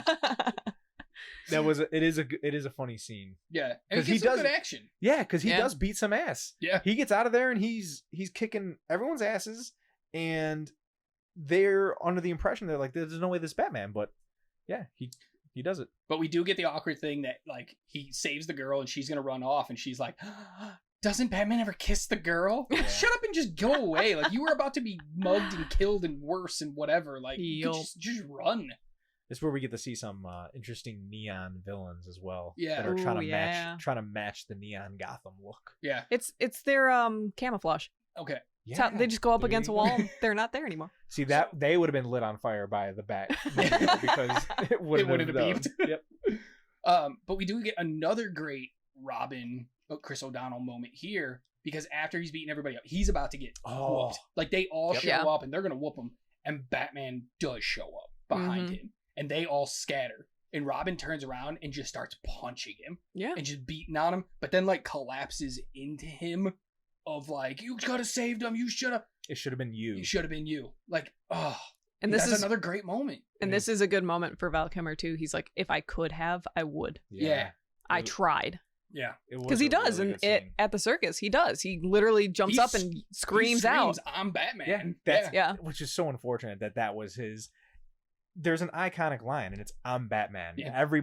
Everyone who's Batman gets to say it, and it's always a heroic, deep voice, menacing thing. And his was just screaming it at the circus. And but it was kind of it's a little bit of a letdown with how he said it, but I gotta say his has probably the most meaning. Yeah, because everybody else is usually saying it to like a bad guy of like trying to intimidate them. Like, I'm Batman. I'm gonna beat you up now. I don't know. He got to like try to say it to sacrifice himself to save other people. Yeah, like it's got the most meaning, most weight to it for me. I don't know if you guys remember them all, but do you have a favorite on Batman? Oh God, my favorite on Batman is Christian Bale's when he's upside down. No, he says me because they said where are you? Oh, he says here when he's upside down. Oh, he pulls Alberto Falcone out of the sunroof of the limousine. And he says, I'm Batman. That's his moment. It is good. It is a good moment. But there's Michael Keaton's. Michael Keaton's is good. I don't remember Clooney's. Like, I honestly just have no freaking idea when he says it. And then Pattinson doesn't say it. But He will. I'm He will in I'm the sequel. I vengeance. was gonna say he does have vengeance. Which is good too because he's not actually Batman yet in the new Batman movie. I wouldn't say he's Batman. He's yet. Bat Light. Yeah, he's like getting there. I don't think anyone refers to him as. Oh no, they do. They do. refer to They him as do. Batman. Okay. But he never calls himself that. He's No. always on vengeance. That's his. Like he's literally to me almost a completely different character. He is vengeance, and in the sequel, he's probably going to be Batman. Hell yeah, I can't wait. So no, I think this one just has that more weight to it, which is really cool. It is cool because the next scene is also good. Go ahead. The next scene is of them in the Batcave, and it's where Dick Grayson is talking to Bruce Wayne, I guess, at this point, about how he wants to be his partner. Mhm. Not because he wants to fight crime with him. It's because he wants to hunt down Harvey Two-Face, and he wants to kill him. He's like, whenever we find him, I get to kill him. And Batman or Bruce Wayne's explaining to him, you could do this if you want to, but it's just going to lead you down a dark path. You don't want to do this. He goes, trust me. And he goes, you have no idea what you're talking about. He goes, no, I do. Yeah. My parents were murdered right in front of me, just like your parents were murdered right in front of me. And he's like, well, what did you do when you caught the guy? And I can't remember what his answer is, or if he even says that, but I know it's around those lines. But it's very powerful, moving scene, and it adds to the depth of Dick Grayson, Mm-hmm. where you would think most people make fun of Robin. At this point, you've only seen Robin as a kid, Robin with short shorts on, and you're gonna see this Robin with some depth to it, and it's really nice. He, like you said earlier, Chris O'Donnell does a good job. You really like him. I think he does all right, but this is the scene that sells it for Chris O'Donnell and Dick Grayson in this movie. I would love to see Chris O'Donnell be Robin in a more serious movie. I think he did really good with this weird Batman thing that he's got going on in this weird Robin thing. But I feel like he could pull that gravitas out if you wanted to do him. Like, I would watch a Chris O'Donnell Nightwing movie. Oh man. I would watch it. It would still be Schumacher's world, though, right? Would it, though? Does it have to be? I kind of. I don't think know. so. At this point, Listen, we're far enough removed. But he's moving to Bloodhaven. So it's like he doesn't I have to have mean- the Neon Gotham anymore. He could have a brand new thing. I would watch it. That's all I'm saying. I guess in my mind, I've always wanted somebody else's Dick Grayson, so it's hard for me to see that. Man, just be happy with what you got. We haven't had I another know. Dick yet. Like, another Dick Grayson has not happened in Film. movies yet. Yeah. So, at least we got one. Yeah. And it wasn't terrible. No, it wasn't terrible. It wasn't terrible. Okay, let's get back to the villains. Because basically at this point now, Riddler and Two-Face are teaming up. They're going to take over everything. Riddler has become freaking rich because he sold this mind box to everybody in Gotham. Mhm. And he wants to use it to get into people's heads now. He's going to flip it. And instead of projecting images, he's going to be able to pull images out. And Bruce Wayne checks it out. He tries it out. And Riddler figures out he's Batman. Because Yes. what grown man thinks about bats? Right? Like, I like bats. I don't know. You could look into my head on a random Tuesday. It probably got bats in it. I don't know. I'm trying to think of what they would see on a random Tuesday in my head. Probably be road rage. Angry at work. Comic books, for people who don't know, the new DC comic books come out on Tuesdays. Tuesdays, Every yeah. Tuesday is a new DC comic, so I'm probably in the comic Mine- book shop getting Batman. Mine is probably just that monkey that hits the two gongs together. Symbols? They're not gongs. The symbols. Whatever in they her, are. In her mind, they're Yeah, gongs. gongs. Yeah, Yeah, come on. She's hitting gongs. Let her That's do it. what she wants in her mind. Tuesday would probably be wrestling because I probably just watched Monday Night Raw Yeah. because I don't watch it the night it's on. I watch it the next day. So I probably just watched that and then I'm probably thinking about like the stories or something and how I would make wrestling better. Yeah. Yeah. Yeah. So who knows why he was thinking of bats. But he figures it out, which I think is kind of interesting. I'm not in love with it though. It's interesting that he could have exploited this to the entire world, but he saves it for himself to his own personal gain.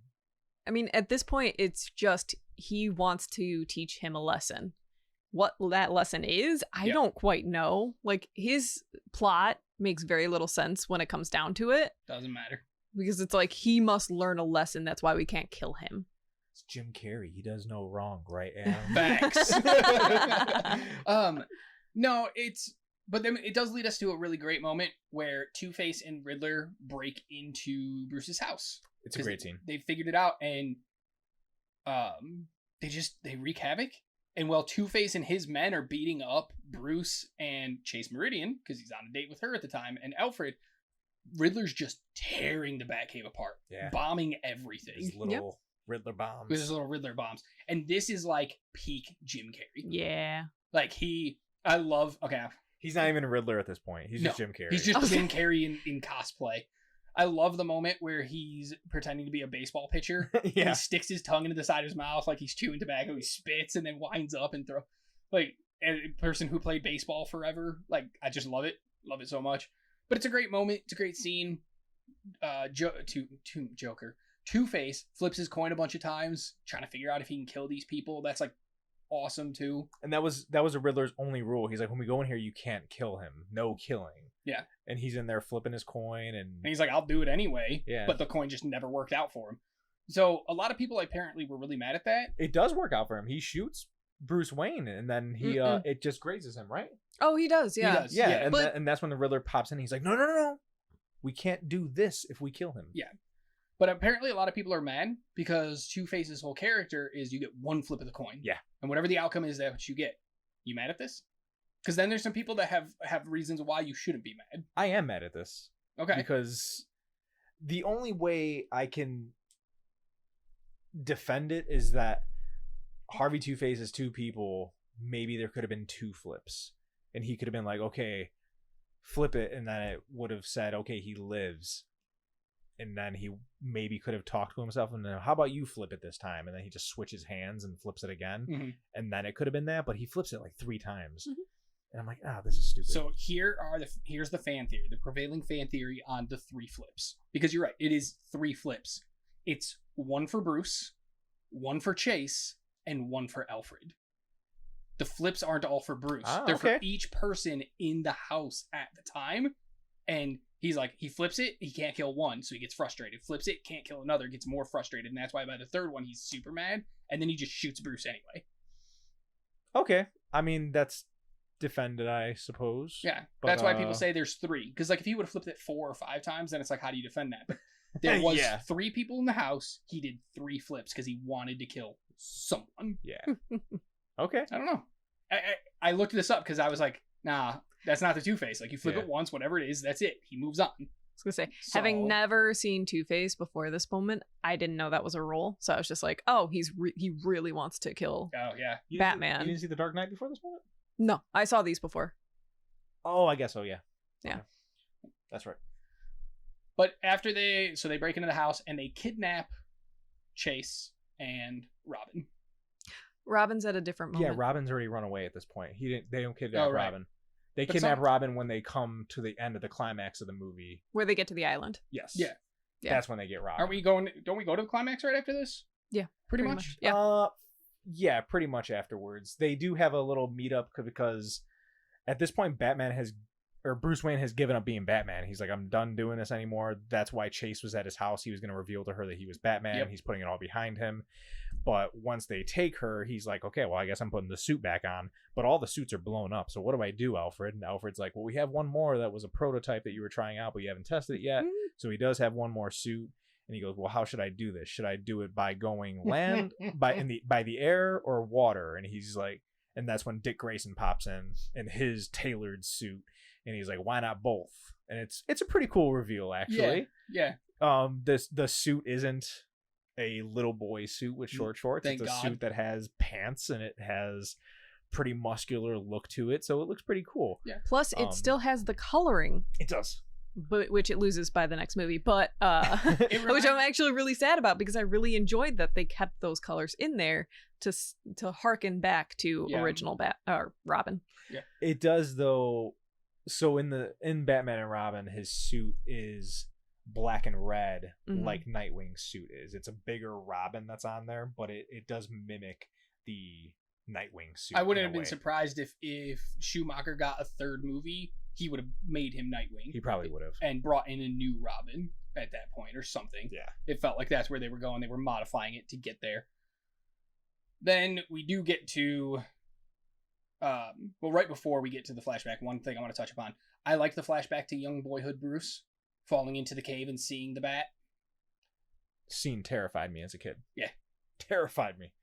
It's just it's a really quick, easy moment, but it says a lot. And so I just appreciate it. I'm glad that they put it in there. Because like you said, in the 89 Batman, we didn't really get that. Yeah, we don't get that Why that backstory. Yeah. So even that's just a little hint of it is great. I was questioning if it was necessary to get the Batman backstory of his parents dying, mostly because all I've seen are ones that show it. Yeah. But you guys have said they don't show it in the original too? They show it in the first movie, but it's not they don't do it as well as Christopher Nolan does, like an actual scene of it happening. It's more of a memory versus just like in this one. It. Because in this one they use it as a memory too. He remembers the pearls falling. He remembers. They don't actually show the scene, which is another thing. They use the Jack Napier footage from Batman 1989 of Jack Nicholson because this shooting it. This is a sequel, and it's like, but it's not in its own way as well. It's just so stupid. Why would they do that? But then Batman's all like, what am I gonna do? I love the Joker. Why do I keep calling him the Joker? I love the Riddler turning the bat signal into a question mark. It was pretty cool. That's like, what a calling card. I remember that being on marketing for this movie as well. I remember seeing that. Oh yeah, that was it was so cool. He goes and they're on an island. Dick takes the boat, the bat boat. Bruce takes the Batcopter. Batwing. It's the Batwing, right? Not the Batcopter. Batwing. They both get blown up and shot down. So they swim to the island, they get on, and this is a cool moment. So I had a couple things written down here because I remember this script being absolute garbage, where it was just like stupid puns, stupid lines, stupid everything. And all of a sudden, some stuff stuck out to me. And let me run these things past you. So early in the movie, after Nigma kills his boss, Bruce tells his secretary, we're going to pay full benefits, full death benefits. Yeah. And she's like, but we don't cover suicide. And he's like, it doesn't matter. We're paying. Yeah. God, that's good. Because that's clearly showing Bruce never for a second believed it was suicide. He knew there was foul play. Yep. I always thought that too, but it was also showing how Bruce is kind. That too. I mean, it's a multi-layered line, but it's just so good. Bruce Wayne is a nice guy, so he's going to pay it. Batman knows it wasn't suicide, so Bruce has to pay it. Yeah. So it works on every level. But then we get the Holy Rusted Metal in this part, which is a great callback to the 66 Batman, the whole TV show. But then I like how they immediately explain it afterwards. He doesn't just go, Holy Rusted Metal, and they just keep going. He's like, it's got a bunch of holes in it, and it's rusty and metal. Like, they explain this whole island steel, so good. But then here's where it really happens. So earlier you were talking about Robin saying, like, I'm your partner, let's go do this, blah, blah, blah. It's the only time he ever calls Two-Face Harvey. Every other time he calls him Two-Face. He does. He's like, I'm going to kill Two-Face. I'm going to get him. You got to help me get Two-Face, Two-Face, Two-Face. And Bruce keeps saying, no, you can't. You can't kill him. You can't whatever. He's so angry he only sees him as that person. Then he calls him Harvey, and all of a sudden Batman's like, yeah, let's go. Because now he knows he's not going to kill him because he sees him as a person, not just as his enemy. Good catch. Yeah. I want to go back and watch it again for the fourth time this week. So those are just a couple things I noticed where I was like, man, maybe this script is way better than I thought it was to have like layers. And maybe I'm reading too much into it, but I really liked it. Yeah. I think there's so much bull crap throughout the movie that the good stuff gets mixed. Good stuff gets mixed in for sure. Yeah. If they'd have just taken out Nicole Kidman, then this scene would have been. But then you wouldn't have had the choice. You wouldn't have had the choice that, as well. This week, you guys released the choice between Spider-Man. Yeah. Hey, this train of people or the one you love. Yeah, you could have had Alfred. Yeah, absolutely. Give me more Alfred. Yeah. So they get to the island. They're gonna fight Two-Face. They're gonna fight. Robin gets kidnapped. He gets put in a glass cage. Chase is in a glass cage. They're gonna drop him down a chute. Batman has to pick, and Riddler is just God mode here with his absolute drip, his iconic costume. Like, it is, dude. All those rhinestones. I need that. I need that in my life. That white outfit, glittery question marks. His little mask, the left side of it's a question mark. It's a question mark, yeah. Oh, imagine having to put every single one of those rhinestones on. Yeah, I don't care. As well as this, is like. I brought up earlier, how do people not know that Edward Nygma is the Riddler?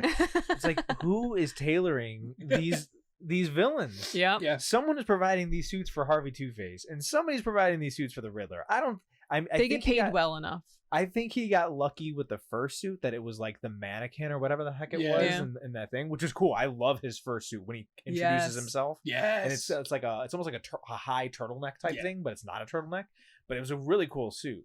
Classic look, I guess. I would say the most famous look of the Riddler that most people can know. Absolutely. But yeah, no, the white suit is pretty cool. The glittery leotard or whatever the heck it is. Carrie's like short, spiky red hair in this moment and everything. Yeah. It's so silly, but it's good. Yeah. I don't even know if there was a script in this moment or not, and they were just like, Jim, do whatever the hell you want, because he is just, you thought he was over top throughout the rest of the movie. He goes up a level here, and you're just like, oh. He's God mode, Carrey. Yeah, it's amazing. He makes him choose. Batman somehow saves them both. And I love the scene in that scene as well. I love that Batman distracts him by giving him the riddle. He's like, I got a riddle for you. Yes. Yeah. And he does say, I can't remember what the riddle was. Like, I see this. And blah, blah, blah. He's like, please, you're as blind as a bat. Oh. And then he opens that batarang and throws it at the whatever the heck that blender, the giant blender. Yeah. It was a pretty cool scene. It was one of the things that I was like, ooh, that still works. A lot of little things like that worked. Go ahead. His choice would have made a lot better if there was just two different shoots. Just as a villain, don't leave it to be one big shoot. Then he has to actually choose. He had to work with what he had. So what you're saying is that you'd be a better villain. Yes. Okay. You got to think these things through. Absolutely. But remember, you said he's not actually trying to. I don't think he's actually trying to kill anybody. He's just trying to torture Batman.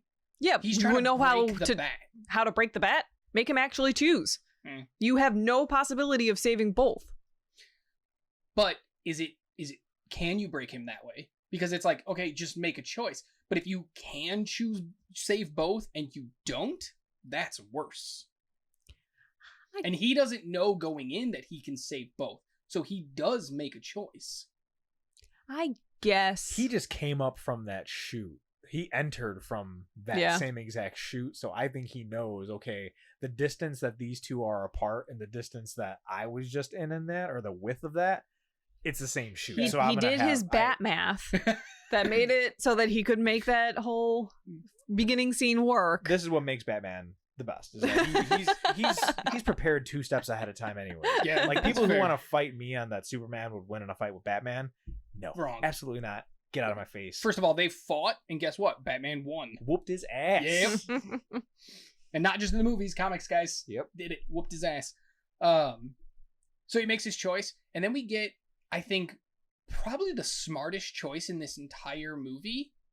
Because earlier, if you catch it, at one point in the Batcave, you see a bunch of silver coins on the table. Ooh. I didn't notice that. Okay. Go back, watch it. Watch the scenes. It's gonna be a fun fact because this is a good one. I was gonna say this is a good one. It might be the fun fact that comes out next Wednesday when this episode comes out. But if you pay close enough attention, you can see a pile of silver coins on the table in the Batcave. Nice. And then Two-Face goes to flip his coin, and Batman throws it all. He can't find his coin. He falls to his death. I love this moment. Not just for that's a really smart choice by Batman, because it is, but Tommy Lee Jones gets to act as Harvey Dent in this moment. The first time we see Harvey. For the first time in the entire movie, because Bruce talks to him as Bruce. He's like, hey, Harvey, I know you. Like, we don't have to do this, blah, blah, blah. And Harvey just looks at him, he's like, I know. You're right.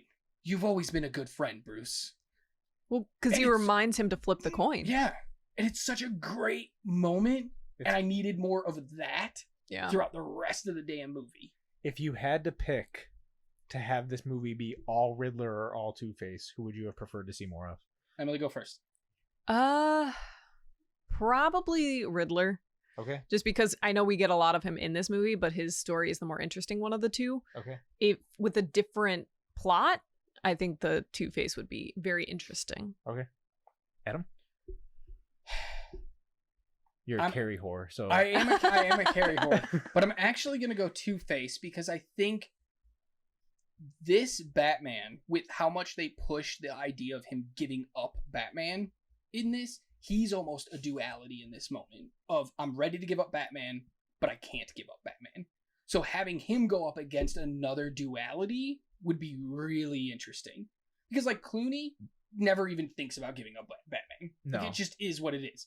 Even Keaton did it for like a moment. This entire movie is really about him not being Batman anymore.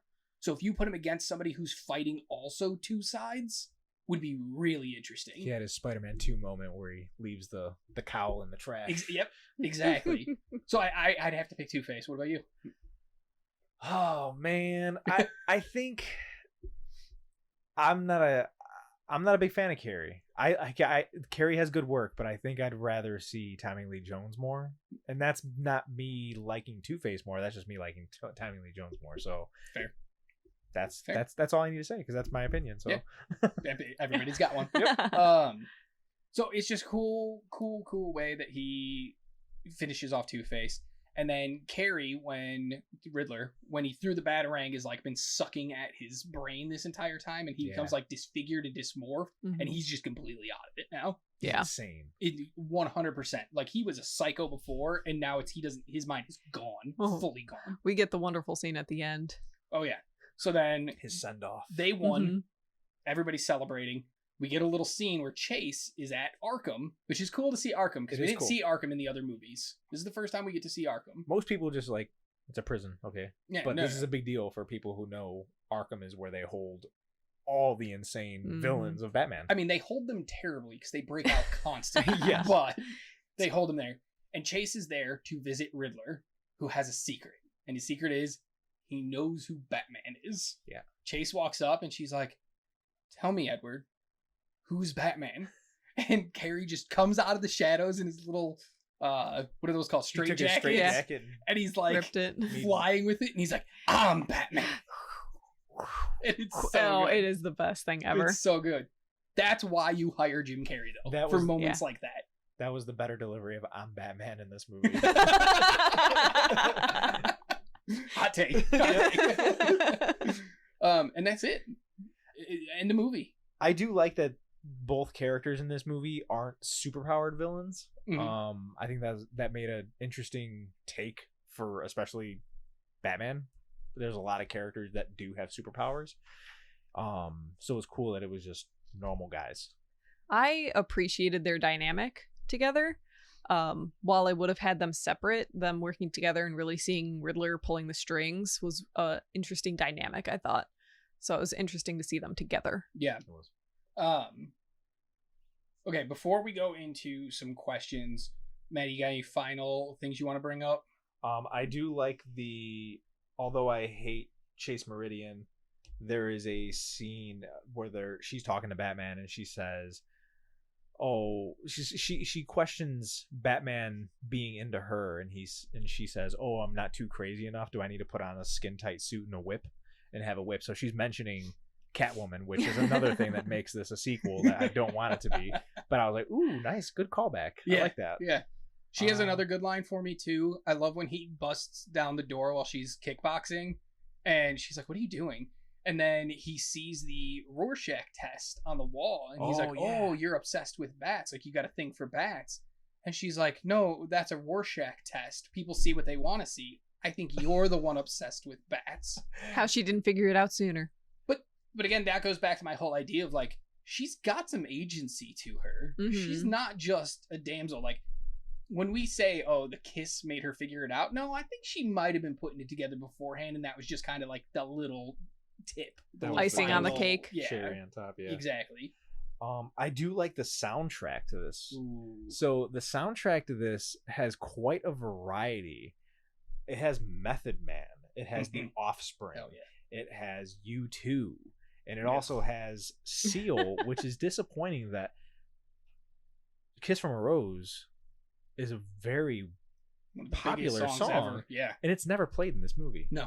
It's only played in the ending credits of this movie after the U2 song. So you have to sit through the U2 song to hear the song that was the most probably arguably the most popular song to come from a comic book movie ever. Yeah, facts. I mean, that movie or that song was everywhere. Yeah. From the time this movie came out until like 2002, 7 years straight, this song just, you couldn't get away from it. Every school dance you went to, they played it once. Every wedding you went to, they played it once. You still to this day, you can barely get away from that song. Yeah. So to put it at the end credits, they just didn't know what they had. Okay, side tangent here real quick. I hate songs during credits. I hate how they're associated with the soundtrack of the movie, because it's like, no, you're played over the credits. Like, stop. Yeah. Because like Oscars, the Academy Awards always nominate songs that are played over Oscars, not the songs actually in the movie. Mm-hmm. It's almost every single nomination is something that happens at the end, and I just don't agree. I don't think that's a song that's part of the movie. I think that's just a song that they liked and they put it at the end credits. And I don't think it should be counted as part of the soundtrack or the score or whatever you want. Yeah. I don't like it. Yeah. Side tangent there. All right. Question time? Because I got a few. I'm gonna be quick. Sure. I think I put a lot of my questions in the middle of this. Okay. I don't have any leftover questions, but I'm Totally cool. I Totally have cool. a few. All right. Okay. So, well, because we have a couple prepared ones too, but these are ones I had while watching the movie. Okay. Mm-hmm.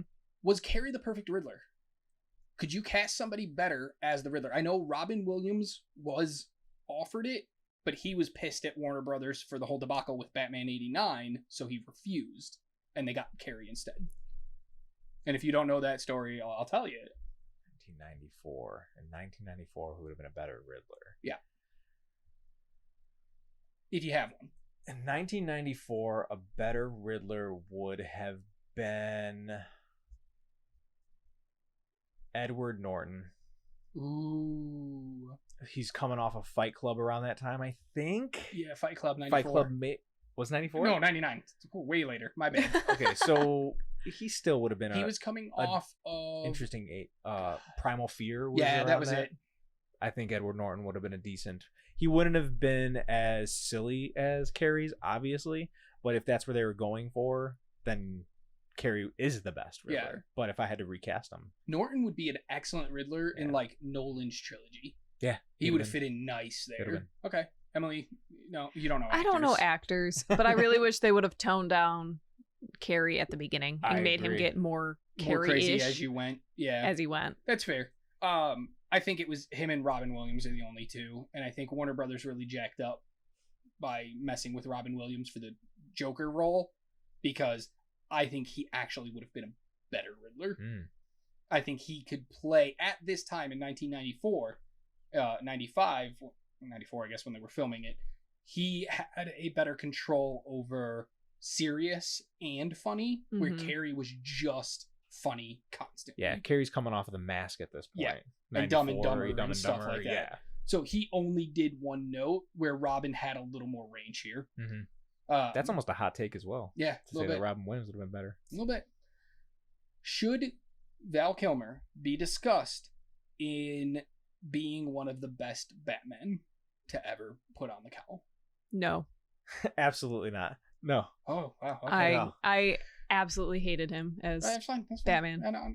I don't think he's the worst Batman, but no, I wouldn't put him in All right. that group at all.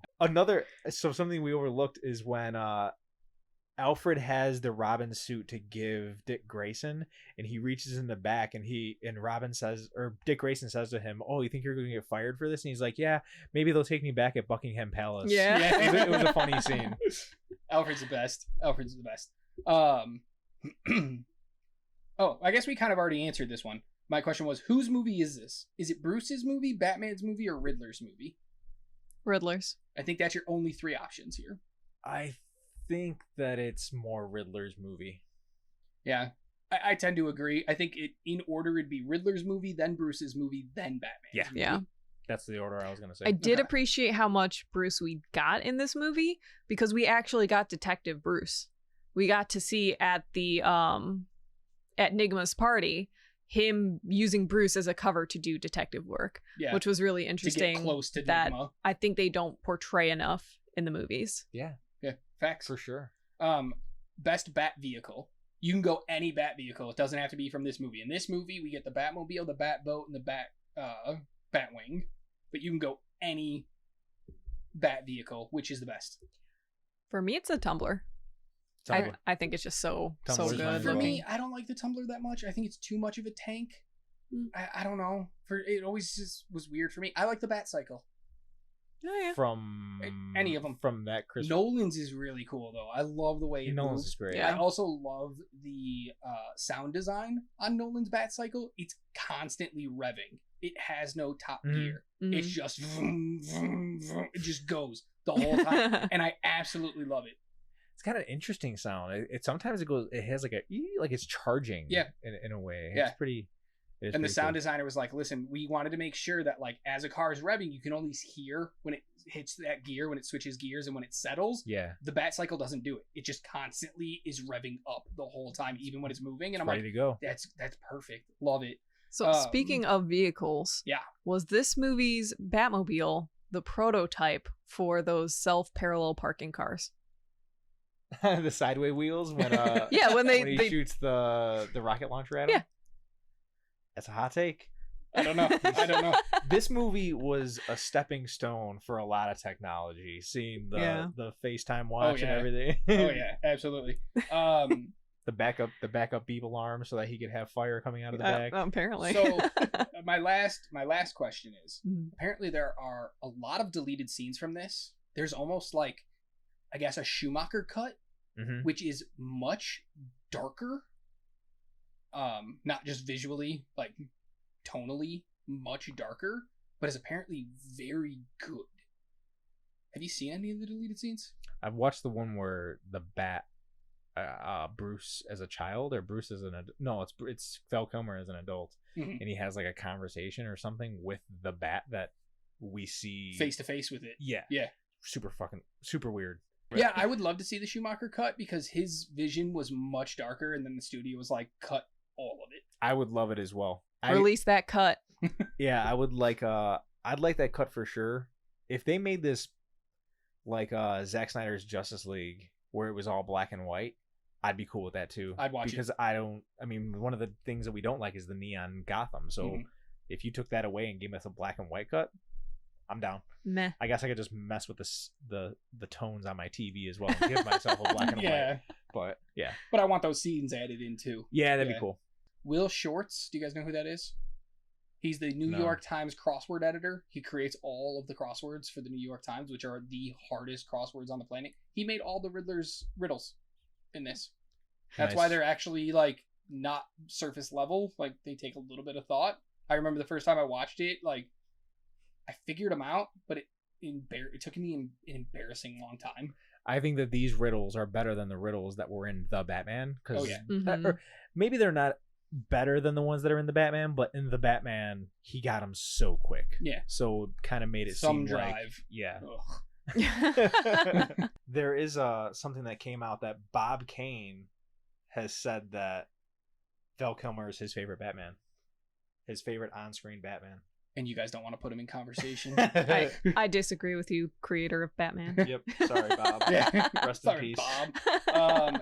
I thought that the security around Wayne Manor is crazy because there is a scene where Edward Nygma pulls up on like his bicycle and puts the letter on the front. I'm like, if they had cameras, they would have known right there that he's the one that So left this. You have a camera in your watch, but not on your gate. Yeah. So I mean, I guess I can Sick. count as a nit. Like, hey, up Yeah. your security, Batman. Absolutely. Jeez. Absolutely. Ugh. All right. And then, so there were a couple questions that I gave you ahead of time so Yeah. you could think about them. Yeah. Emily's got those questions for us. What piece of memorabilia would you have from this movie? My piece of memorabilia that I would want from this movie is the same piece that I want from every single Batman movie, and it's always a Batarang. It's Oof. not too big for me to have to display somewhere. It's just the perfect size, and I could use it as a letter opener if I want. Ooh, that's so good.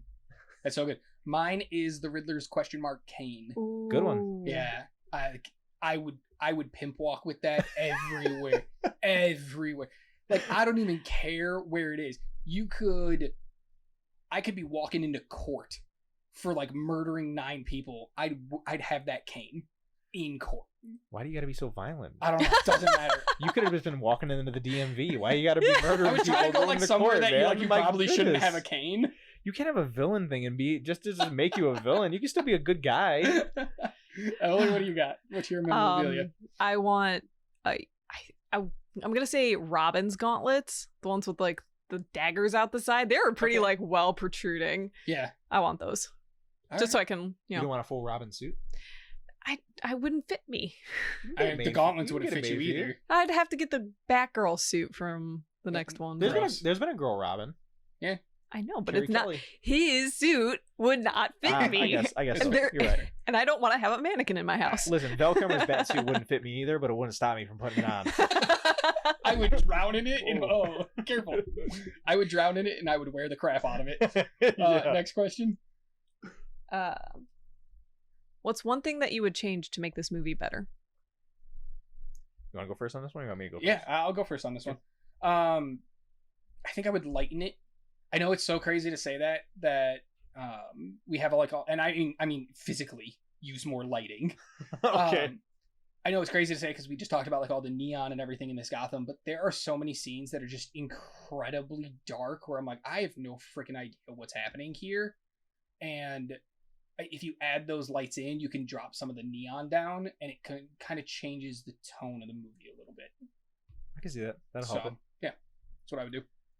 I would re-edit this movie to make it better.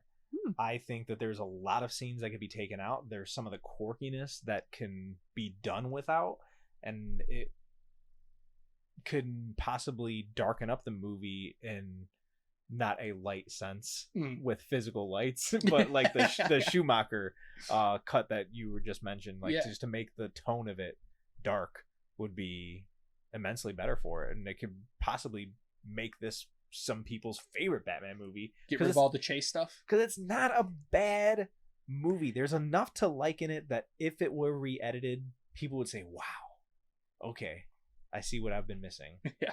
Emily? I'm torn between getting rid of Chase altogether and redoing the action sequences so that they're more almost like John Wick style of the longer takes, getting them to actually... like 2 action sequences that we get? Yeah. Okay. I just think... There's a few more than that. Yeah, I just think... It's not enough.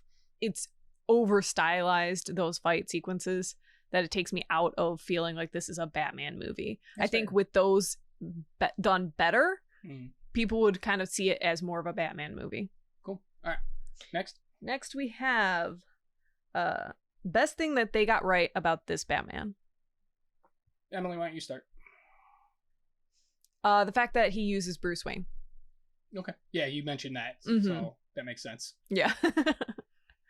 The best thing that they got right about this Batman is, I had mentioned it earlier, is the fact that they had the guts to make something so different compared to Tim Burton's and make it their own. So it's ballsy for them to make something with neon Gotham.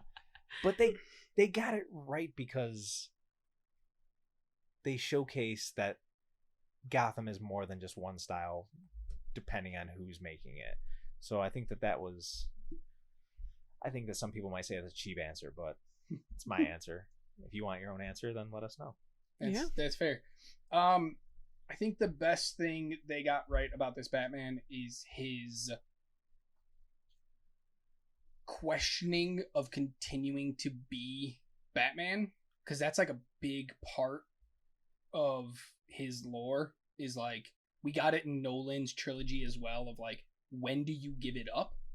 And I think this one was a really good break, like a really good balance between him wanting to give it up but realizing he can't, and then giving him a moment he could honestly give it up until once again he can't. And I think playing with that was really good in this movie. Nice. Yeah. I think we got one more, right? We got 2 more. 2 more. Okay. Would you rather have Keaton back as Batman? Yes. Only if Burton's directing it. I wouldn't want to see Keaton in a Schumacher film. 100% the reason why Keaton said no to this. He was actually offered to come back, and he said no because Burton wasn't directing, and he didn't like Schumacher's vision. which is interesting that we'll be seeing him in the Flash movie coming back as Batman. Yeah. Yeah. I'm excited. That's the only reason I'm excited for Flash. Yeah, I'm stoked for it.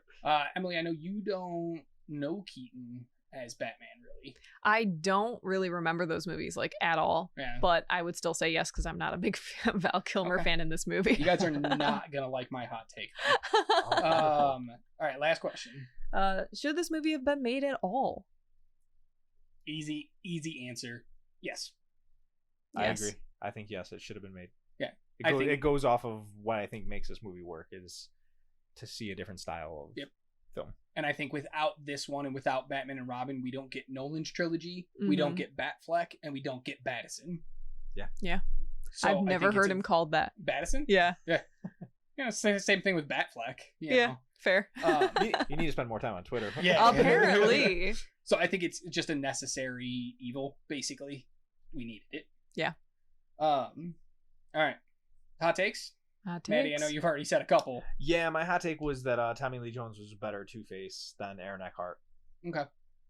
My hot take, and you guys are gonna hate me for this. Val Kilmer is the third best Batman. Third best? Yeah, third best. First one's Keaton, second one's Affleck, third one's Kilmer, fourth one's Bale. I mean, we're all Ooh. entitled to our wrong opinions. Uh-huh. So, I mean, you can say whatever you want. Internet, please tell him he's wrong. Yeah, find me. It doesn't hold up 1-3. I'll fight you. He is. I think he had a great dual performance between Batman and Bruce, and I don't think he gets as much credit as he deserves. I think he was stuck with a mediocre script, and he made it work.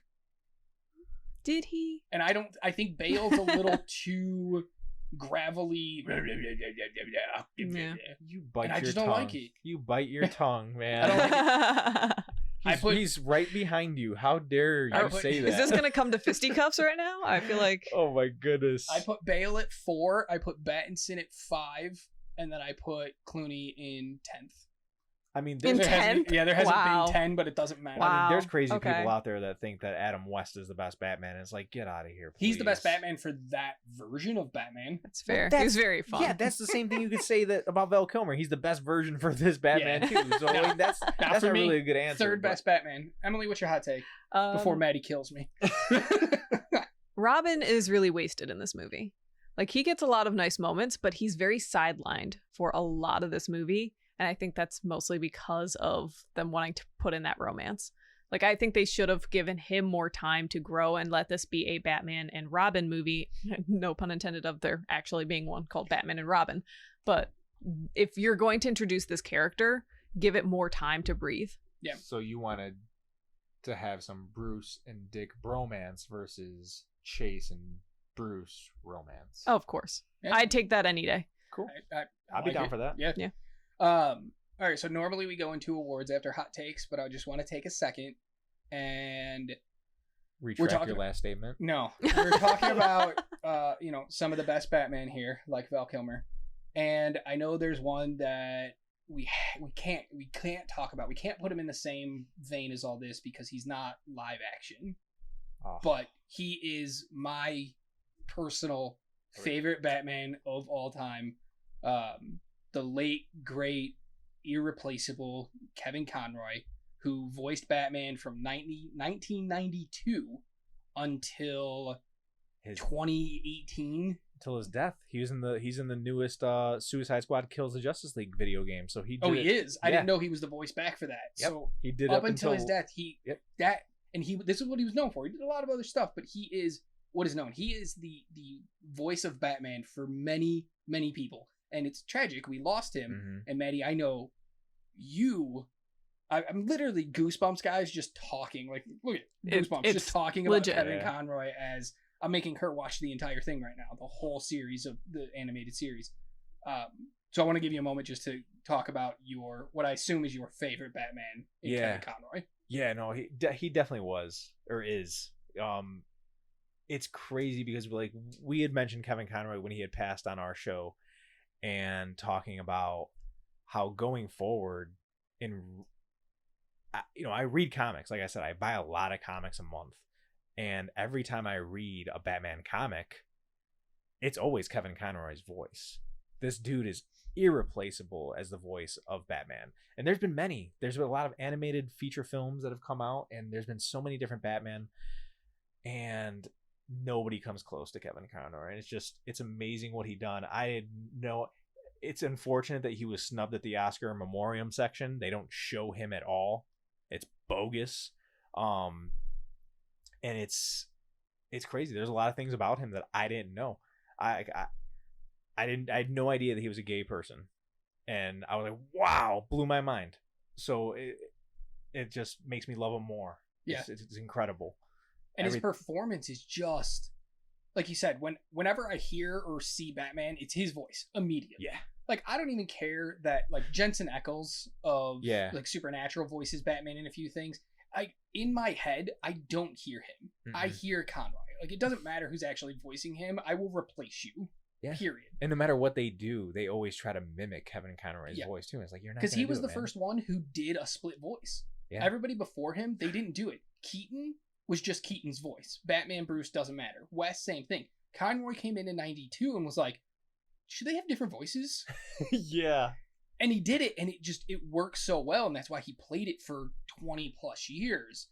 And it's just, I don't know, man. He's like the greatest Batman. Do you watch any of those CW superhero shows, like The Flash, Arrow, all that? I did. I grew out of them, but I stopped watching because I got too busy. But I did watch The Flash. I did watch some of Arrow. Did you happen to watch the Infinite Crisis arc between all of them? You should definitely go back and check it out. He's in the suit, right? Kevin Conroy's in the suit. Yeah. In it. And you won't like it. Oh, no. Well, why should I watch it then? Because you have to watch it. Should I just Google a picture of it? Or no, it's not the picture of him in the suit. It's the way he's portrayed. Oh, no. Okay. But it's so good to see him actually put the suit on. The cowl and everything. Yeah, it's so cool. So I just wanted to take a moment. He's by far the best Batman, regardless of what my hot take is. Yeah. He's number 1, which puts Kilmer at 4. Yep. So, just shout out to the late great, the guy who literally turned so many people into Batman fans, changed the character. Set the bar that no one will hit. Mm-hmm. No. I mean, the new generation will have a Batman that they grow up with, but until my dying day, nobody will ever be Batman. It's always Kevin Conroy. All right. Now that we just made ourselves sad, let's go into our awards here. First up, we always do our psycho shower scene, which is your favorite scene from the movie. I'll go first. Mine is the entire time Riddler is mocking and mimicking Bruce. at the event? Yeah, at the event. The way he just mirrors him. The same suit, the same hair. Like, and the movie doesn't even bother, like, ignoring it, because Bruce walks up to him and, like, the first thing he says to him is, nice suit. He knows he's doing it, and it just doesn't matter. And Carrey is so subtle with it. I love it. I love it so much. It's my favorite scene. So that's actually part of mine. Okay. I actually did the entire release party because I love that moment, but I also love that this is the moment that we get to see Batman being a detective and like looking up stuff and like figuring out how things work and getting to use that moment. So that whole scene for me is my psycho shower scene. Very cool. Very cool. Very cool. I had 3 scenes, but I was thinking that you guys were going to take one of them. Oh. We did talk about the 2 scenes though. Okay. So I'm going to go with we did talk about all of them actually. The intro of this scene goes into another scene, but it's the introduction of Robin in his old suit saving Batman when he's underneath all the rubble and he's hanging from that rope and he pulls him out of there. And then it leads into the scene where they're talking about his backstory and how he wants to be his partner and stuff like that. That was, like we had mentioned, how heavy the material is in that scene, and it just works so well. And Chris O'Donnell does a great job, and so does Val Kilmer, talking about how I did watch my family die. So that was my favorite scene. And it has the motif of the grabbing of hands. We see that throughout the movie. Yeah, being like a whole bunch. You always need a helping hand. Yeah, because it's cool at the end where he goes, "Oh yeah, I could use somebody." And he's like, a partner. And he actually calls him partner. You're like, oh man, right in the feels. Yeah, great. You guys picked great scenes. Next up, we have the life finds a way award for your favorite line from the movie. Emily, start us off on this one. Holy rusted metal, Batman! Because I absolutely love the fact that that calls back to, you know, the Adam 66 West. The Adam West one. Award. But it's also, he explains it so it's not like just a real throwaway line. It's just like, no, this is really just holy and it's rusted and it's metal. Like, It's great.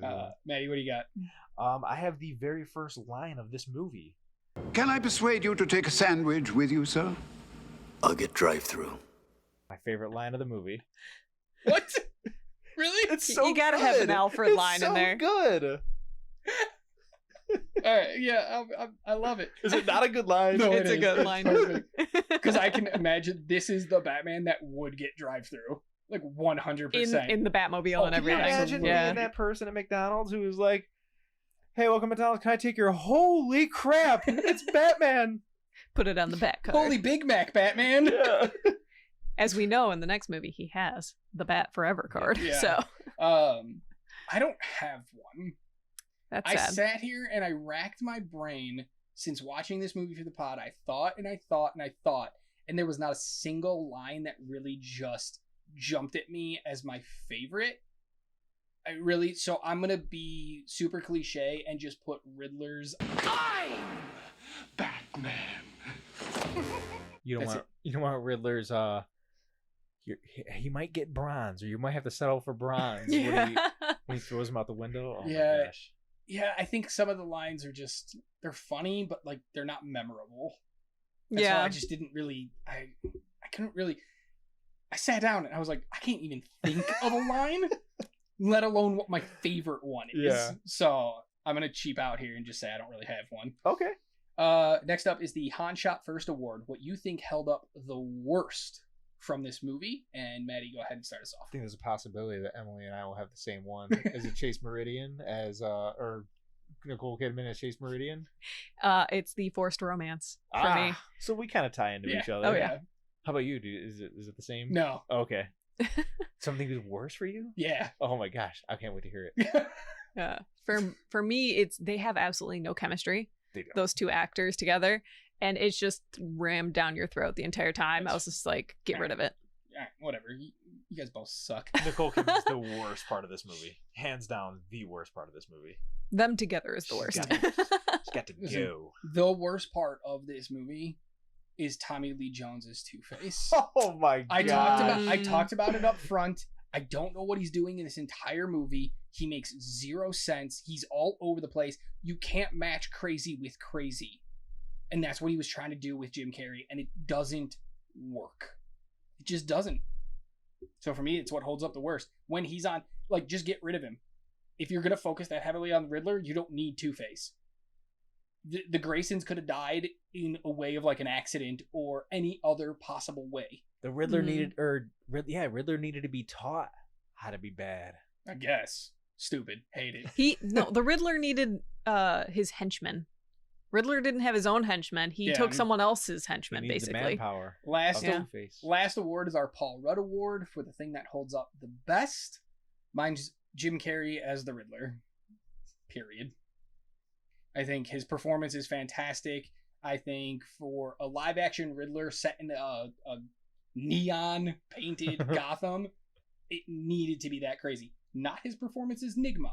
His performance as the Riddler. Jim Carrey as the Riddler is the thing that holds up the best from this movie. All right. Maddie? Mine is something that we mentioned doesn't really have anything to do with this movie. It is Seal's "Kiss from a Rose." It is the only good thing that came or has held up from this movie. Is a song that The only was thing. not involved with this movie very much. Seal's "Kiss from a Rose," because you hear this song now, and you immediately think of Batman Forever. Yeah.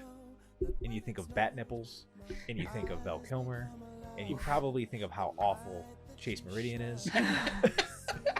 But this is the thing that holds up the most. I Okay. am gonna have to go and listen to that song after this because I don't actually know what song that is. Oh my goodness. That's embarrassing. Wow. Just move past it and say your thing that held up the best because you're embarrassing yourself right now. My Paul Rudd Award goes to Robin's storyline. I think he gets a lot of growth. He gets a lot of heart moments. He gets to actually act in this movie of just craziness. So I think his storyline is what holds up the best. All good. All good. All right, we're going to go into final thoughts and decision. Matty, I'm going to give you the option. Would you like to be first or last? I'll go first. All right. All right. Go for it. Okay, so this movie is better than I remembered. This is not a god-awful movie. There are things to be appreciated. There's more things to dislike about this movie, but this movie is necessary. Like Adam had said earlier, because we would not have gotten Battison, we would not have gotten a lot of good movies after this, which is why I'm going to say that this movie does hold up. This is something that people should watch because it set the bar to give us things that we wouldn't have gotten without this movie being as silly and crazy as it is. But it does hold up. There's a lot of things like we had said in our Paul Rudd Awards that are great things about this movie. Unfortunately, you guys will have to sit through Nicole Kidman, though. So You take the good with the bad. Yep. There, but it does hold up. I think people should watch it. All right, Emily, go ahead. I will have to agree.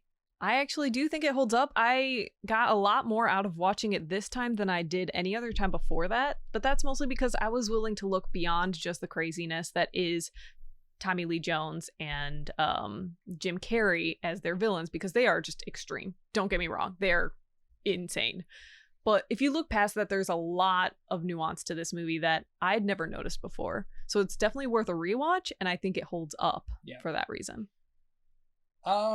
So I honestly had zero decision before this podcast started. I did not know one way or another, and I was waiting to hear what you guys had to say to decide for myself. Like, tell me some good stuff about this movie, but also tell me what didn't work.